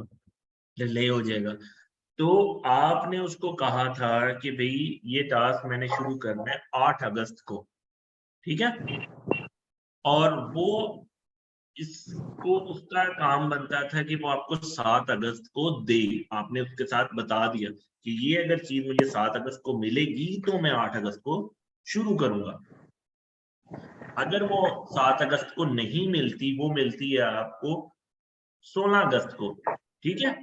तो अब जो ये 8 दिन का टाइम है, ये आपके प्लान के ऊपर असरअंदाज नहीं होगा, इसकी जिम्मेदारी आपकी नहीं होगी, ठीक है। ये है इंटीग्रेशन, आपकी टास्क के साथ उसकी टास्क की इंटीग्रेशन है कि ये उसने यही उसको अपने रिस्क में आइडेंटिफाई किया हुआ है। भाई मेरी ये टास्क शुरू नहीं हो सकती जब तक आप मुझे ये चीज अवेलेबल करके नहीं देते। तो अब ये जब आपने डिफाइन किया होगा तो अब आप मुझे बताओ, क्या कस्टमर आपको कुछ कह सकता है? क्या आपका नो, प्रोजेक्ट शुरू नहीं हुआ? आपने नो, कहा था कि जी मुझे तो आईफोन चाहिए है इस ऐप को डेवलप करने के लिए, अगर आपने इसको iOS पे डेवलप करवानी है, और आपने डेवलपमेंट शुरू कर दी, आप सिमुलेटर के अंदर डेवलपमेंट करते रहे, लेकिन इन दी एंड आपने अब उसको चला के चेक करना था और कस्टमर आपको अरेंज नहीं कर पाता, तो किसकी जिम्मेदारी थी? कस्टमर की जिम्मेदारी थी, ठीक है। तो इंटीग्रेशन का मतलब जो होता है वो ये होता है कि जो आपके सिस्टम के अंदर इंटीग्रेट होना है या व्हाटसोएवर जो एक्सटर्नल डिपेंडेंसीज हैं, वो डिपेंडेंसी मेक श्योर करनी होती है कि वो टाइमली कम्युनिकेट हो सके, टाइमली जो उसकी चीजें हैं वो आइडेंटिफाई हो सके, टाइमली आपस में एक दूसरे की कोऑर्डिनेशन हो सके, ठीक है। ये मकसद है प्रोजेक्ट की इंटीग्रेशन मैनेजमेंट का, कि जो क्लाइंट और कस्टमर या इवन कई दफा होता है कि एक प्रोजेक्ट को करने में 3 पार्टियां इन्वॉल्व होती हैं। आपकी जिम्मेदारी थी मोबाइल ऐप बनानी, एक की जिम्मेदारी थी उसका बैकएंड बनाना, ठीक है। अब जिसने मोबाइल ऐप बनानी थी वो कहता है मेरे पास तो एपीआई रेडी नहीं है भाई, मुझे तो ये चीजें चाहिए। अब क्लाइंट की जिम्मेदारी है कि वो कम्युनिकेट करवाए बैकएंड टीम के साथ, जो बैकएंड जिसको कंपनी देख रही है, वो आप दोनों की कम्युनिकेशन का मीडिएटर का काम कर रहा होगा, वो आपकी कम्युनिकेशन करवा रहा होगा, आपने रिस्क बता दिया होगा। अब उसने अरेंज करवाना है इन दोनों की कोऑर्डिनेशन की मेक श्योर जो करनी है वो किसने करनी है? वो क्लाइंट की टीम ने मेक श्योर करनी है। बड़े प्रोजेक्ट्स में ऐसा नॉर्मल होता है, ठीक है। ठीक है। नेक्स्ट मूव करें हम। अच्छा सर, एक चीज आपसे और पूछनी थी, ये जी। प्रोजेक्ट की आप cost बता रहे थे, तो अगर एज अ फ्रीलांसर हम काम कर रहे हैं और उसमें हमें मतलब एक फॉर एग्जांपल 5 पेजेस की वेबसाइट ली है, अब हम उसकी जो कॉस्ट होगी वो मतलब किन पैरामीटर्स के ऊपर हम उसको उसको कैलकुलेट करके उसको बताएंगे? एक तो क्लाइंट को, पहली चीज तो ये, और दूसरी ये कि उसमें हम अगर फॉर एग्जांपल $1000 का हमने उसको एक कोटेशन दी है, हम उसमें कितने % तक मार्जिन ये रखेंगे कि अगर वो डिस्काउंट हमसे मांगता है हम 10% करें, 20 उसको, इन कितना मार्जिन नॉर्मल मार्केट में एक रखा जाता है, और किन बेसिस के ऊपर, पैरामीटर्स के ऊपर हम तो कैलकुलेट करके उसको बताते हैं ये कॉस्ट, ये दो चीजें बता दें। तो ये हम ना जब हम करेंगे ना एस्टिमेशन वाला कल, तो ये चीज मुझे याद कराना, मैं उसमें आप लोगों को बताऊंगा। ठीक है सर। ठीक है, कि हम किस तरीके से इसको करते हैं, एस्टिमेट कैसे करते हैं।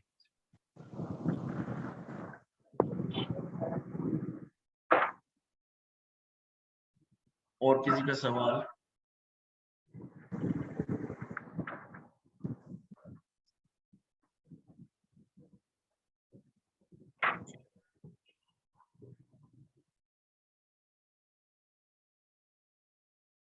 अच्छा जी, अब हम बात कर रहे हैं स्कोप की, कि प्लान का जो प्रोजेक्ट का प्लान है, आपने उसकी स्कोप मैनेजमेंट करनी है।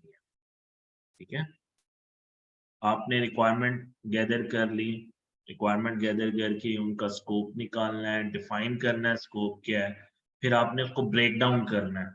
ठीक है, जो क्रिएट WBS है, इसका मतलब क्या है, अपने वर्क का ब्रेक डाउन करना है, कि इसका इससे आपको जो डिफाइन किया आपने स्कोप, अब उसके ब्रेक डाउन करके, आप जब ब्रेक डाउन करोगे उसको, आप उसको छोटे छोटे चंक्स में तोड़ लोगे, फिर आप उसको क्या करोगे, वैलिडेट करोगे और करवाओगे कि भाई ये स्कोप हमारे नजदीक है, ये चीजें आपने करनी है, ये चीजें हमने नहीं करनी। अगर आप लोगों ने जिसने FYP किया हुआ है, उसके अंदर आपको पता है कि आपका जो सुपरवाइजर होता है, जब आप उसके पास लेके जाते हो, वो ये कहता है कि भाई ये चीजें मुझे नहीं लगता आप 6 महीने में कर सकते हो, जो हमारा प्रोजेक्ट है आपने इसका स्कोप बड़ा कर दिया, या आपने इस प्रोजेक्ट को छोटा कर दिया। ठीक है, आपने जो चीजें नहीं डाली, आप इसमें ये चीजें भी ऐड कर सकते हो। ठीक है, तो आप उसका क्या करते हो, जब आप उसकी यूज केसेस बनाते हो, यूज केसेस बनाते हुए आप उसको ब्रेक डाउन कर लेते हो, उसको तोड़ लेते हो, छोटी छोटी टास्क में तोड़ लेते हो, या हम इसको स्क्रम की जुबान में कहते हैं, आप स्टोरीज बना लेते हो। ठीक है, स्टोरीज बना लेते हो, आप उसके स्टोरीज बना के आप उसको वैलिडेट करते हो कि हाँ भाई यही स्कोप है। ठीक है, तो स्क्रम के अंदर हम इसको स्टोरीज लेवल तक लेके जाते हैं, कि स्टोरीज तोड़ के इतनी डिफाइंड हो जाती है, स्टोरीज आपका स्कोप निकाल देती है कि भाई ये हमारे ये पूरे प्रोजेक्ट का स्कोप है, उनको आप वैलिडेट करवा लेते हो। ठीक हो गया, फिर आप उसको क्या करते हो, मेक श्योर करते हो कि वो आपका जो स्कोप है वो कंट्रोल करें, आप उसके, आप उसको देख रहे हो कि भाई ये जो है आउट ऑफ स्कोप जो चीज नहीं जा रही, या ये जो चीज है कुछ स्कोप के अंदर है और वो स्कोप में यहाँ पे नहीं है, आपकी एक्सेप्टेंस क्राइटेरिया जो है वो प्रॉपरली उसको फुलफिल कर रही है कि नहीं कर रही है। ठीक है, एक्टिविटी डेफिनेशन, एक्टिविटी से मुराद यहाँ पे आप ये ले लो कि टास्क है, कि जो आपकी टास्क है वो स्टोरीज के बाद आप टास्क निकाल रहे हो, उनको आप डिफाइन कर रहे हो कि भाई ये टास्क इस स्टोरी को फुलफिल कर देंगी। ठीक है, फिर उनकी सीक्वेंसिंग कर रहे हो कि भाई जैसे मैं कहता हूँ कि डेटाबेस स्कीमा के लिए जरूरी है कि आपका डेटाबेस सर्वर जो है वो अवेलेबल हो, डेटाबेस सर्वर आपका बना हुआ हो, डेटाबेस आपकी क्रिएट हो चुकी भी हो वहां पे। तो इस तरह आपने सीक्वेंसिंग करनी है उसकी, भी एक एक्टिविटी जो है दूसरी एक्टिविटी के साथ सीक्वेंस लगी हुई, सिंक्रोनाइज्ड है। ठीक है, फिर एक्टिविटी की ड्यूरेशन आप एस्टिमेट करोगे कि भाई इस एक्टिविटी को कितनी ड्यूरेशन है, उसका स्लैक टाइम, अगर आप यूज कर रहे हो CPM यूज कर रहे हो, आप उसका स्लैक टाइम निकाल रहे हो। ठीक है, कि भाई एक्टिविटी को कितनी देर में कंप्लीट होना चाहिए। या आप जब आप स्प्रिंट सेरेमनी कर रहे हो अपनी, तो स्प्रिंट प्लानिंग सेरेमनी कर रहे हो, उसके अंदर आप बताते हो कि भाई ये टास्क मुझे लगता है कि मैं 2 दिन में कर सकता हूँ, ठीक है। सर तो आप आपने सीपीएम का जिक्र किया था, सीपीएम क्या चीज़ है हमारे पास? यार ये जो होता है ये एस्टिमेशन, प्रोजेक्ट एस्टिमेशन में यूज होता है सीपीएम पर, ठीक है। और मैंने जैसे गैंट चार्ट की बात की थी, तो ये आपके ना उसमें यूज होते हैं नेटवर्क ग्राफ बनाने में, आपका प्रोजेक्ट की एस्टिमेशन बनाने में, एस्टिमेट करने में आपको मदद देती हैं।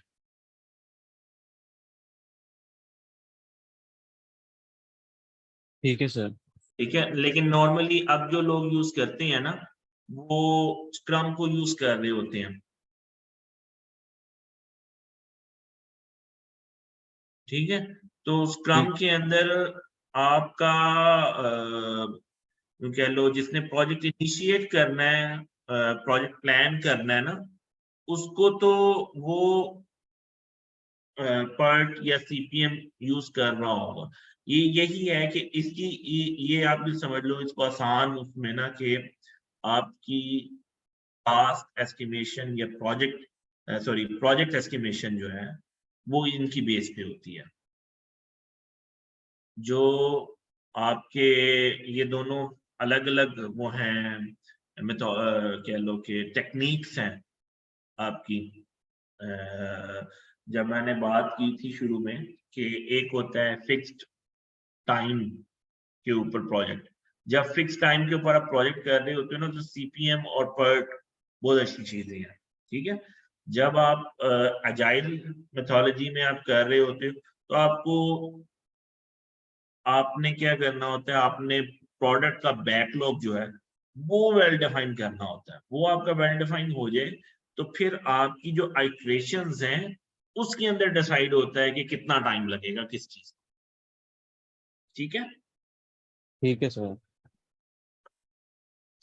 ठीक है, एक्टिविटी ड्यूरेशन एस्टिमेटिंग हो गई, ये प्रोजेक्ट टाइम मैनेजमेंट के अंदर आती है, ठीक है। फिर स्केड्यूल ऑफ डेवलपमेंट है कि भाई कितनी देर में ये डेवलप होगा। फिर स्केड्यूल ऑफ कंट्रोल है कि अच्छा अब आप इसको डिप्लॉय कब करोगे, ठीक हो गया। डिप्लॉय कब होना है, डिलीवर कब होना है, टेस्ट कब होना है, क्यूए उसको कब वैलिडेट करेगा, डेमो कब होगा क्लाइंट को, तो ये सारा आप कंट्रोल करते हो इसको।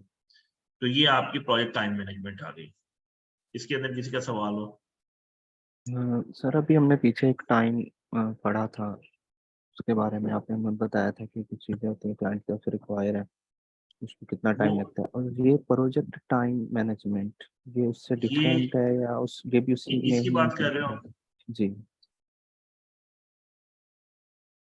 ये इंटीग्रेशन मैनेजमेंट थी। इंटीग्रेशन मैनेजमेंट होती है कि मल्टीपल टीम्स या मल्टीपल पार्टीज, प्रोजेक्ट के अंदर मल्टीपल पार्टीज इन्वॉल्व होती हैं, तो उसके अंदर जो टाइम होता है कि भाई जैसे मैंने बताया था कि एक्सटर्नल डिपेंडेंसीज जो हैं आपकी, आपके टाइम के ऊपर टाइम को चेंज कर सकती हैं, उसकी ड्यूरेशन को चेंज कर सकती हैं। ये जो हम टाइम की बात कर रहे हैं, इधर जो हम टाइम की बात कर रहे हैं, ये आपकी इंटरनल है। इंटरनल से मुराद जिसको आप कंट्रोल करते हो, ठीक है।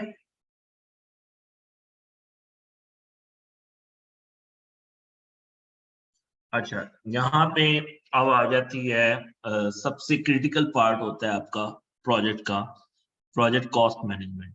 ये वो फिजिबिलिटी के बाद ये वो पार्ट होता है जो ये डिसाइड करता है कि either you gonna win the project, और प्रोजेक्ट आप कर सकते हो नहीं कर सकते हो, क्लाइंट चाहता है आप कर सकते हो कि नहीं कर सकते हो, ठीक है। तो इसके अंदर आपकी इसका जो ऑर्डर है ना, ये ऑर्डर में नहीं है, मतलब ये जो डायग्राम है ये ऑर्डर के अंदर नहीं है, ठीक है। इसमें जो रिसोर्स प्लानिंग है, कॉस्ट एस्टिमेशन और बजटिंग, इनके ऑर्डर आपस में चेंजेबल है, इंटरचेंजेबल है।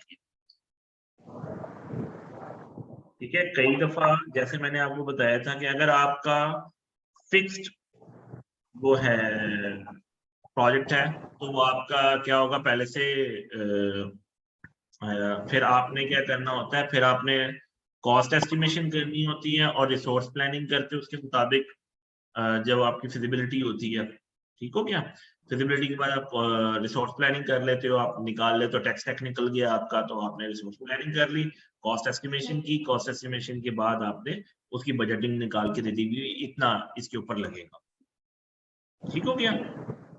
कॉस्ट कंट्रोल उसके अंदर क्या करती है, वो ये मेक श्योर करती है कि आप अंडर दी बजट या जो आपकी जो आप लोगों का कम्युनिकेट हुआ है एक दूसरे के साथ उसके अंदर रहते हुए उसको करो। तो इसमें जो कॉस्ट एस्टिमेशन और रिसोर्स प्लानिंग है ये दोनों एक दूसरे के साथ ही हो जाती है। मतलब जब आप रिसोर्स एलोकेट कर रहे हो, सोच रहे होते कि भाई ये आप कई दफा क्या है प्रोजेक्ट जो है मल्टीपल टीम्स के साथ दिया जाता है प्लानिंग के अंदर कि भाई ये वाली टीम होगी। लाइक मैं ये कहता हूँ कि भाई मेरे पास ना 10 लोग होंगे तो ये प्रोजेक्ट जो है वो 6 महीने में क्लोज हो जाएगा। मैं अगर इसमें 5 लोग लगाऊंगा तो ये प्रोजेक्ट 10 महीने में कंप्लीट होगा। ठीक है,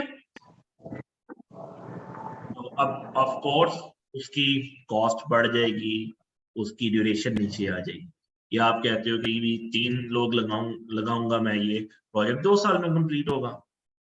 ठीक है, उसकी कॉस्ट उसके ऊपर आपस में एक दूसरे को चला रही हैं। और फिर जो कॉस्ट कंट्रोल है उसके अंदर यहाँ पे जो एक चीज इस पिक्चर के अंदर नहीं है वो चीज क्या है, जो पीछे आपका स्कोप है। ठीक है, आप कहते हो कि जी ये जो आपके मॉड्यूल्स हैं ये 12 मॉड्यूल्स हैं, इसमें से आप क्या करो, आपको ये 2 मॉड्यूल अभी नहीं चाहिए, आप इसको प्रोजेक्ट को चलाओ, प्रोजेक्ट आप अपना कंप्लीट करो, तो आप इसको कर सकते हो। बजटिंग के अंदर आप वो ड्रॉप करवा देते हो। ठीक है, या आप कहते हो कि जी हमने तो इतना काम किया हुआ है, हमारा तो बजट इतना है, तो आप कहते हो कि अच्छा इसको हम ऐसा करते हैं, हम इसको ज्यादा यूआई के ऊपर टाइम नहीं स्पेंड करते, हम बिल्कुल बेसिक सा बनाते हैं जिसके ऊपर आप इसके ऊपर आप यूआई के ऊपर क्या कहते हैं उसको, क्या आप इस बेसिक यूआई के साथ चले जाओ। ठीक है, आप ज्यादा एडवांस यूआई के साथ ना जाओ, इधर से जा रही है एनिमेशन हो रही है ये हो रहा है वो हो रहा है, तो कॉम्प्लेक्सिटीज कम कर लो। ठीक हो गया। अच्छा, अब जैसे बताया था कि हर चीज के साथ हमने देखा है शुरू से प्रोजेक्ट प्लानिंग के अंदर एक जो चीज चल रही है वो हमारी रिस्क मैनेजमेंट चल रही है चीजों के साथ, कि यार कुछ भी चीज है वो कम्युनिकेट होनी चाहिए वक्त से पहले। ठीक है, आपके रिस्क जो है वो आइडेंटिफाई होने चाहिए। आप कहते हो कि जी ये वाली चीज जो है मुझे क्लियर नहीं है स्कोप के अंदर ना, मैं कोई ऐसा फीचर आपने ऐड किया है जो आपको लगता है कि आप भी श्योर नहीं हो, कस्टमर भी श्योर नहीं है कि यार क्या बन के निकलेगा। ठीक है, आपने ऐसे रिस्क जो है आइडेंटिफाई करने होते हैं। आइडेंटिफाई करने के बाद आप क्या करते हो, उन रिस्क को मॉनिटर कर रहे होते हो, एनालाइज आपने कर लिया। ठीक है, फिर आप उनको रिस्क को देख रहे होते, कंटिन्यूसली उन रिस्क को देख रहे होते कि यार ये रिस्क जो है ये आपके प्रोजेक्ट को फेल तो नहीं कर देंगे। ठीक है, पहले आपने आइडेंटिफाई किए, फिर आपने एनालाइज किए, एवेलुएट किया उनको।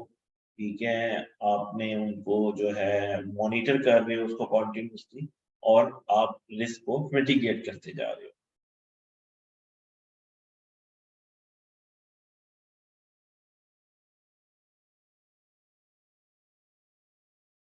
ये वाली जो चीज है ना, ये आपको साथ साथ में आएगी जब आप प्रोजेक्ट एग्जीक्यूट करोगे, आपके सामने आएंगी, प्रेजेंट होंगी चीजें, तो आपको इसकी समझ में आएगी। लाइक आपने टेक्नोलॉजी जो चूज करते हुए जैसे मैंने मिसाल दी थी पी रिएक्ट की, परफॉर्मेंस रिएक्ट जो है, ठीक है, या आपने जो है इसको हम और आसान कर देते हैं, आपने सोचा कि आप स्टेट मैनेजमेंट के लिए कॉन्टेक्स्ट एपीआई यूज कर रहे हो और आपको लगता है कि यार ये वाली जो है ये इसके ऊपर सही फिट नहीं होती, लेकिन आप लोगों को अंडरस्टैंड करवाने के लिए रिस्क क्या होता है, ठीक है, तो आपने जो पेज आपका बना हुआ था वो एक कॉम्प्लेक्स किस्म का पेज था जिसके ऊपर मल्टीपल स्टेट्स थे, ठीक है, और उन उसके ऊपर आपको नजर आ रहा था यार यहाँ पे पॉसिबिलिटी है कि मेरे से कहीं पे स्टेट मैनेज ना हो, ठीक है, तो आपने हाईलाइट कर दिया कि यार इसके ऊपर जो पेज है जो हमारा, इसके ऊपर हमारे बहुत ज्यादा स्टेट इन्वॉल्व हैं, यहाँ पे हमें स्टेट मैनेजमेंट कर रही है, तो पॉसिबल है यहाँ पे रेंडरिंग डिस्टर्ब हो रही हो, यहाँ पे जो है हमें हमारा पेज जो है लोड ही ना हो, ठीक है, आपने आइडेंटिफाई कर दिया, एनालाइज कर दिया उसको, आप एवेलुएट कर लिया आपने, ठीक है, अब आप उसको मॉनिटर कर रहे हो कि अच्छा आप चीजें उसके ऊपर डाल रहे हो पेज के ऊपर और देख रहे हो कि हाँ भी लोडिंग के अंदर प्रॉब्लम तो नहीं आ रही।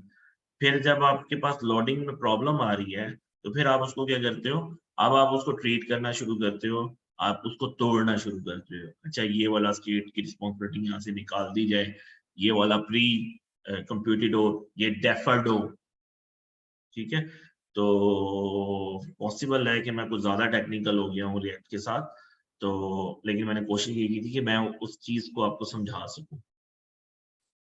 तो कहने का मकसद ये है कि इसके अंदर आपने आइडेंटिफाई करने होते हैं कि भी आपके रिस्क क्या हैं, क्या आपको पोटेंशियल रिस्क आ सकते हैं, फिर आप उनको एनालाइज करते हो कि अच्छा अगर रिस्क आता है तो आपने क्या करना है, ठीक है, तो उसको फिर मॉनिटर करते हो आपके जब आ जाए तो फिर आप उसको जो क्लाइंट के साथ आपकी कम्युनिकेशन हुई होती है कि भाई अगर ये ऐसा हो गया तो मैं फिर ये कर लूंगा, ठीक है।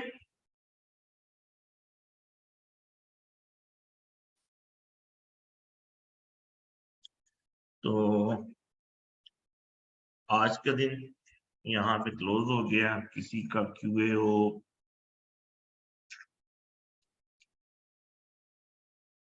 कोई क्वेश्चन हो?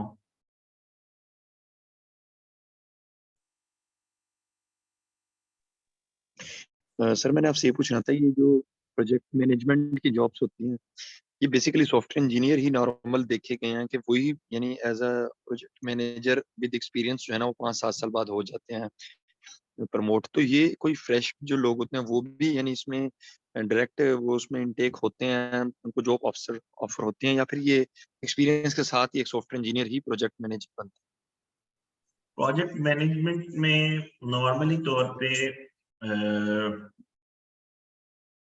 सॉफ्टवेयर इंजीनियर नहीं होते, ठीक है,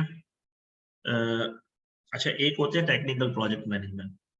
हमारी इंडस्ट्री के अंदर अब जो इंडस्ट्री प्रेफर करती है वो प्रेफर ये करती है कि अगर तो इनको मिल जाए ना सीएस बैकग्राउंड का या बिजनेस एनालिस्ट टाइप का प्रोजेक्ट मैनेजर, तो उसको ज्यादा प्रेफर किया जाता है कि जो प्रोडक्ट को समझ सके, प्रोजेक्ट को एग्जीक्यूट कर सके। वैसे एज अ प्रोजेक्ट मैनेजर आपको सिर्फ और सिर्फ क्या आना चाहिए, आपको अंडरस्टैंड करना आना चाहिए कि प्रोजेक्ट का प्रोसेस होता क्या है, ठीक है, टीम को कैसे कोलैबोरेट किया जाता है, टीम के साथ कैसे अनब्लॉक किया जाता है, कैसे, अब जो फिजिबिलिटी रिपोर्ट है ना वो मैंने नहीं बनानी एज अ प्रोजेक्ट मैनेजर, मैंने नहीं बनानी, ठीक है, फिजिबिलिटी रिपोर्ट बनाने के लिए अलग लोग हैं, जिन्होंने वो बिजनेस एनालिस्ट हैं जिन्होंने फिजिबिलिटी रिपोर्ट बनानी, या आपके ऐसे आर्किटेक्ट हैं जिन्होंने फिजिबिलिटी रिपोर्ट बनानी है, तो वो उनका काम है। As a PM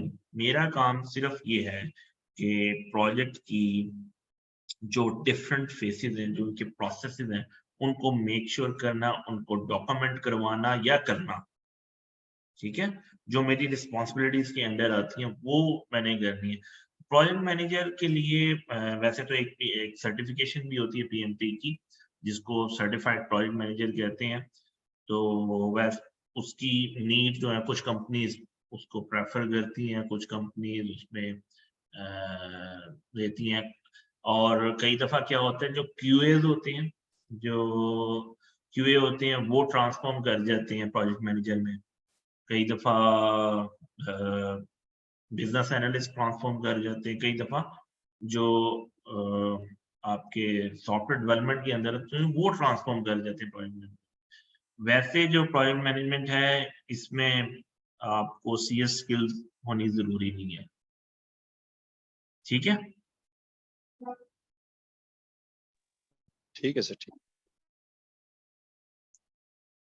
anyone else? अस्सलाम वालेकुम।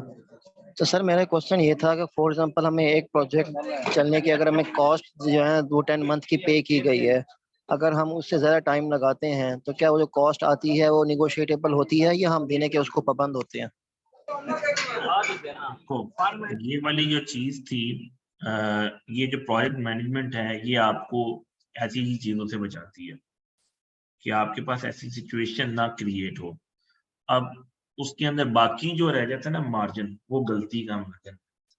अब जब गलती किसी से होती है, वो किसी को तो ऑन करनी पड़ती है ना, ठीक है?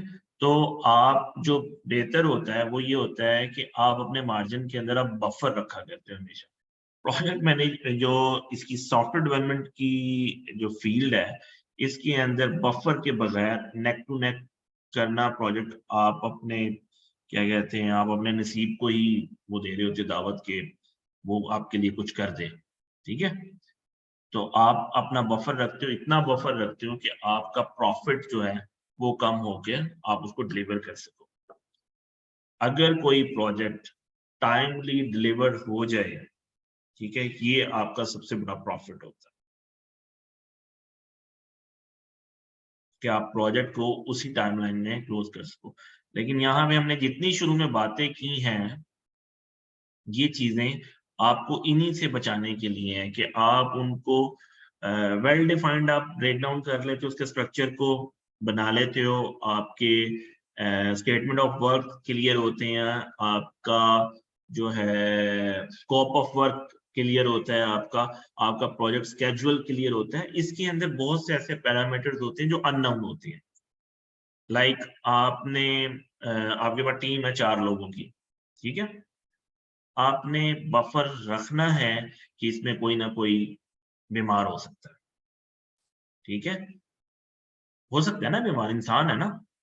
फिर आपने बफर रख भी दिया, अब वो खुदा ना खास्ता लंबा बीमार हो गया, फिर तो ये जो चीजें होती हैं, ये आपके बफर के ऊपर डिपेंड करती हैं। और अगर आप लोगों का मतलब प्रोजेक्ट डिले हो जाता है, तो 2 महीने हो गया, अब आपका प्रोजेक्ट जो था 18 महीने का था, 2 महीने के ऊपर आपके पास भी इतना बफर होगा, क्लाइंट भी कई दफा मान जाता है कि अच्छा यार ये वाली चीज हो गई थी, क्लाइंट मान जाता है। और कई दफा क्लाइंट नहीं मानता, वो आपको बेयर करना पड़ता है। और अगर नहीं होता तो फिर यही होता है कि प्रोजेक्ट फेल हो जाता है। फेलियर की उसमें फिर वो टोटली डिपेंड करता है आपके कॉन्ट्रैक्ट के ऊपर।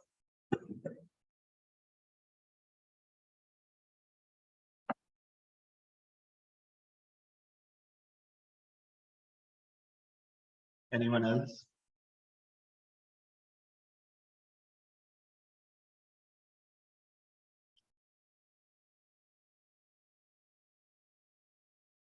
अच्छा, अगर अब किसी का सवाल नहीं है तो आप लोगों को कुछ समझ में आया कि हमारा मकसद यहाँ पे क्या था इस सेशन से शुरू करने का?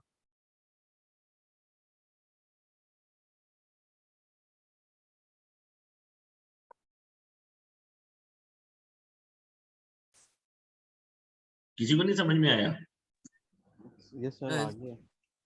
सर इसका ये मकसद था कि हाँ, जो हमें प्रोजेक्ट दिया जाएगा हमने उसकी डॉक्यूमेंटेशन कैसे करनी है, हमने किस तरह अपने क्लाइंट से बात करनी है, उसकी रिक्वायरमेंट्स जो हैं और सब कुछ एज इट इज हमने ना कि आपने किस तरह अपने प्रोजेक्ट को लेके चलना है, कौन से हमने इसमें कौन सा मॉडल लगाना है कि जो हमारे लिए इजी हो यूज करने के लिए, और हमने अपने टीम्स को भी साथ साथ कैसे लेके चलना है, मतलब as it is step by step हमने अपने प्रोजेक्ट को मैनेज करना है। Yes.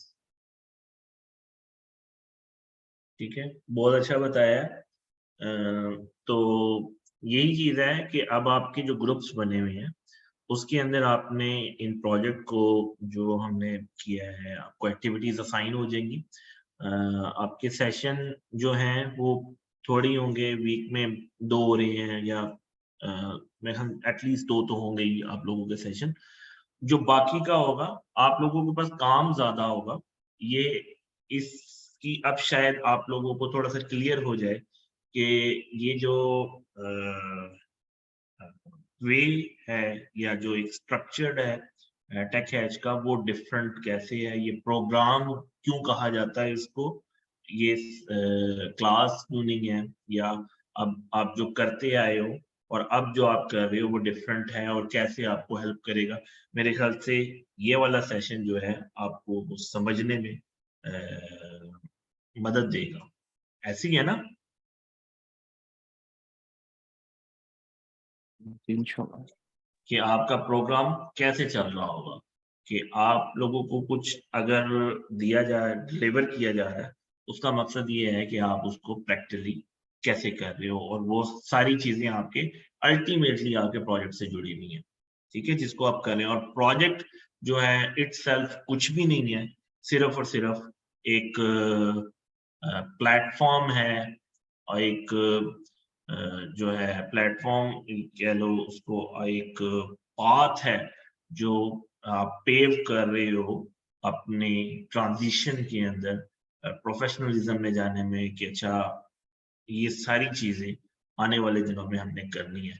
वैसे तो FYP का मकसद यही होता है, ठीक है, अनफॉर्चुनेटली वो उस तरीके से एग्जीक्यूट नहीं हो पाता या उस तरीके से नहीं चल पाता, तो कोशिश ये है कि उसी की एक बेहतर शक्ल आपको दी गई है कि अच्छा प्रोजेक्ट भी कुछ ऐसे हैं जो आप देखोगे कि भी ये क्या कहते हैं,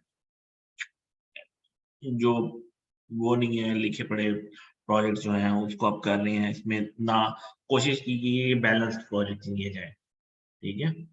तो आई होप सबको प्रोजेक्ट एलोकेट हो चुकी हैं, सबकी टीमें डिफाइन हो चुकी हैं।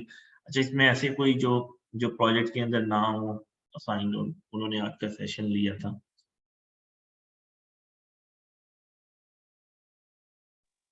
यस सर, मैं प्रोजेक्ट में साइन नहीं हूँ, मैंने सेशन लिया, वो जी मुबीन, अच्छा शायद मैंने तो बूट कैंप से अपने आप पर शिफ्ट करवाया है, तो आई थिंक कि मैं शायद नहीं हूँ उसके अंदर अभी, तो मुझे अभी मैं दोबारा बुक फॉर चेक नहीं किया अभी। ठीक है, ठीक है। तो बूट कैंप वाले जो लोग हैं उनके लिए यही है कि आप लोगों को अल्टीमेटली ये सर्व तो करेंगी चीजें, ठीक है। आप लोग जो है जैसे जो एक्टिविटी आप लोगों को ईमेल हो जाएगी जो आपने करनी है, आप उस एक्टिविटी को करोगे तो उसके बाद होपफुली जो आज आपने सीखा होगा वो आपको याद भी रह जाएगा, ठीक है। उन वो एक्टिविटीज हैं आप लोगों को जो मिल रही होंगी, एक्टिविटीज आपको हेल्प करेंगी इसको बेहतर तरीके से अंडरस्टैंड करने में। आप लोगों के बाद में उन एक्टिविटीज के ऊपर भी क्वेश्चन आए, कोशिश करें आप डिस्कॉर्ड को यूज करें, उसके ऊपर एक दूसरे के साथ क्वेश्चनिंग करें, एक दूसरे की हेल्प करें, ठीक है। जो चीज किसी को समझ में आई है वो दूसरे को समझाए, बी एक्टिव ऑन डिस्कॉर्ड, ठीक है। तो यहाँ पे वुड लाइक टू एक्सक्यूज, ठीक है। इंशाल्लाह कल मुलाकात होती है।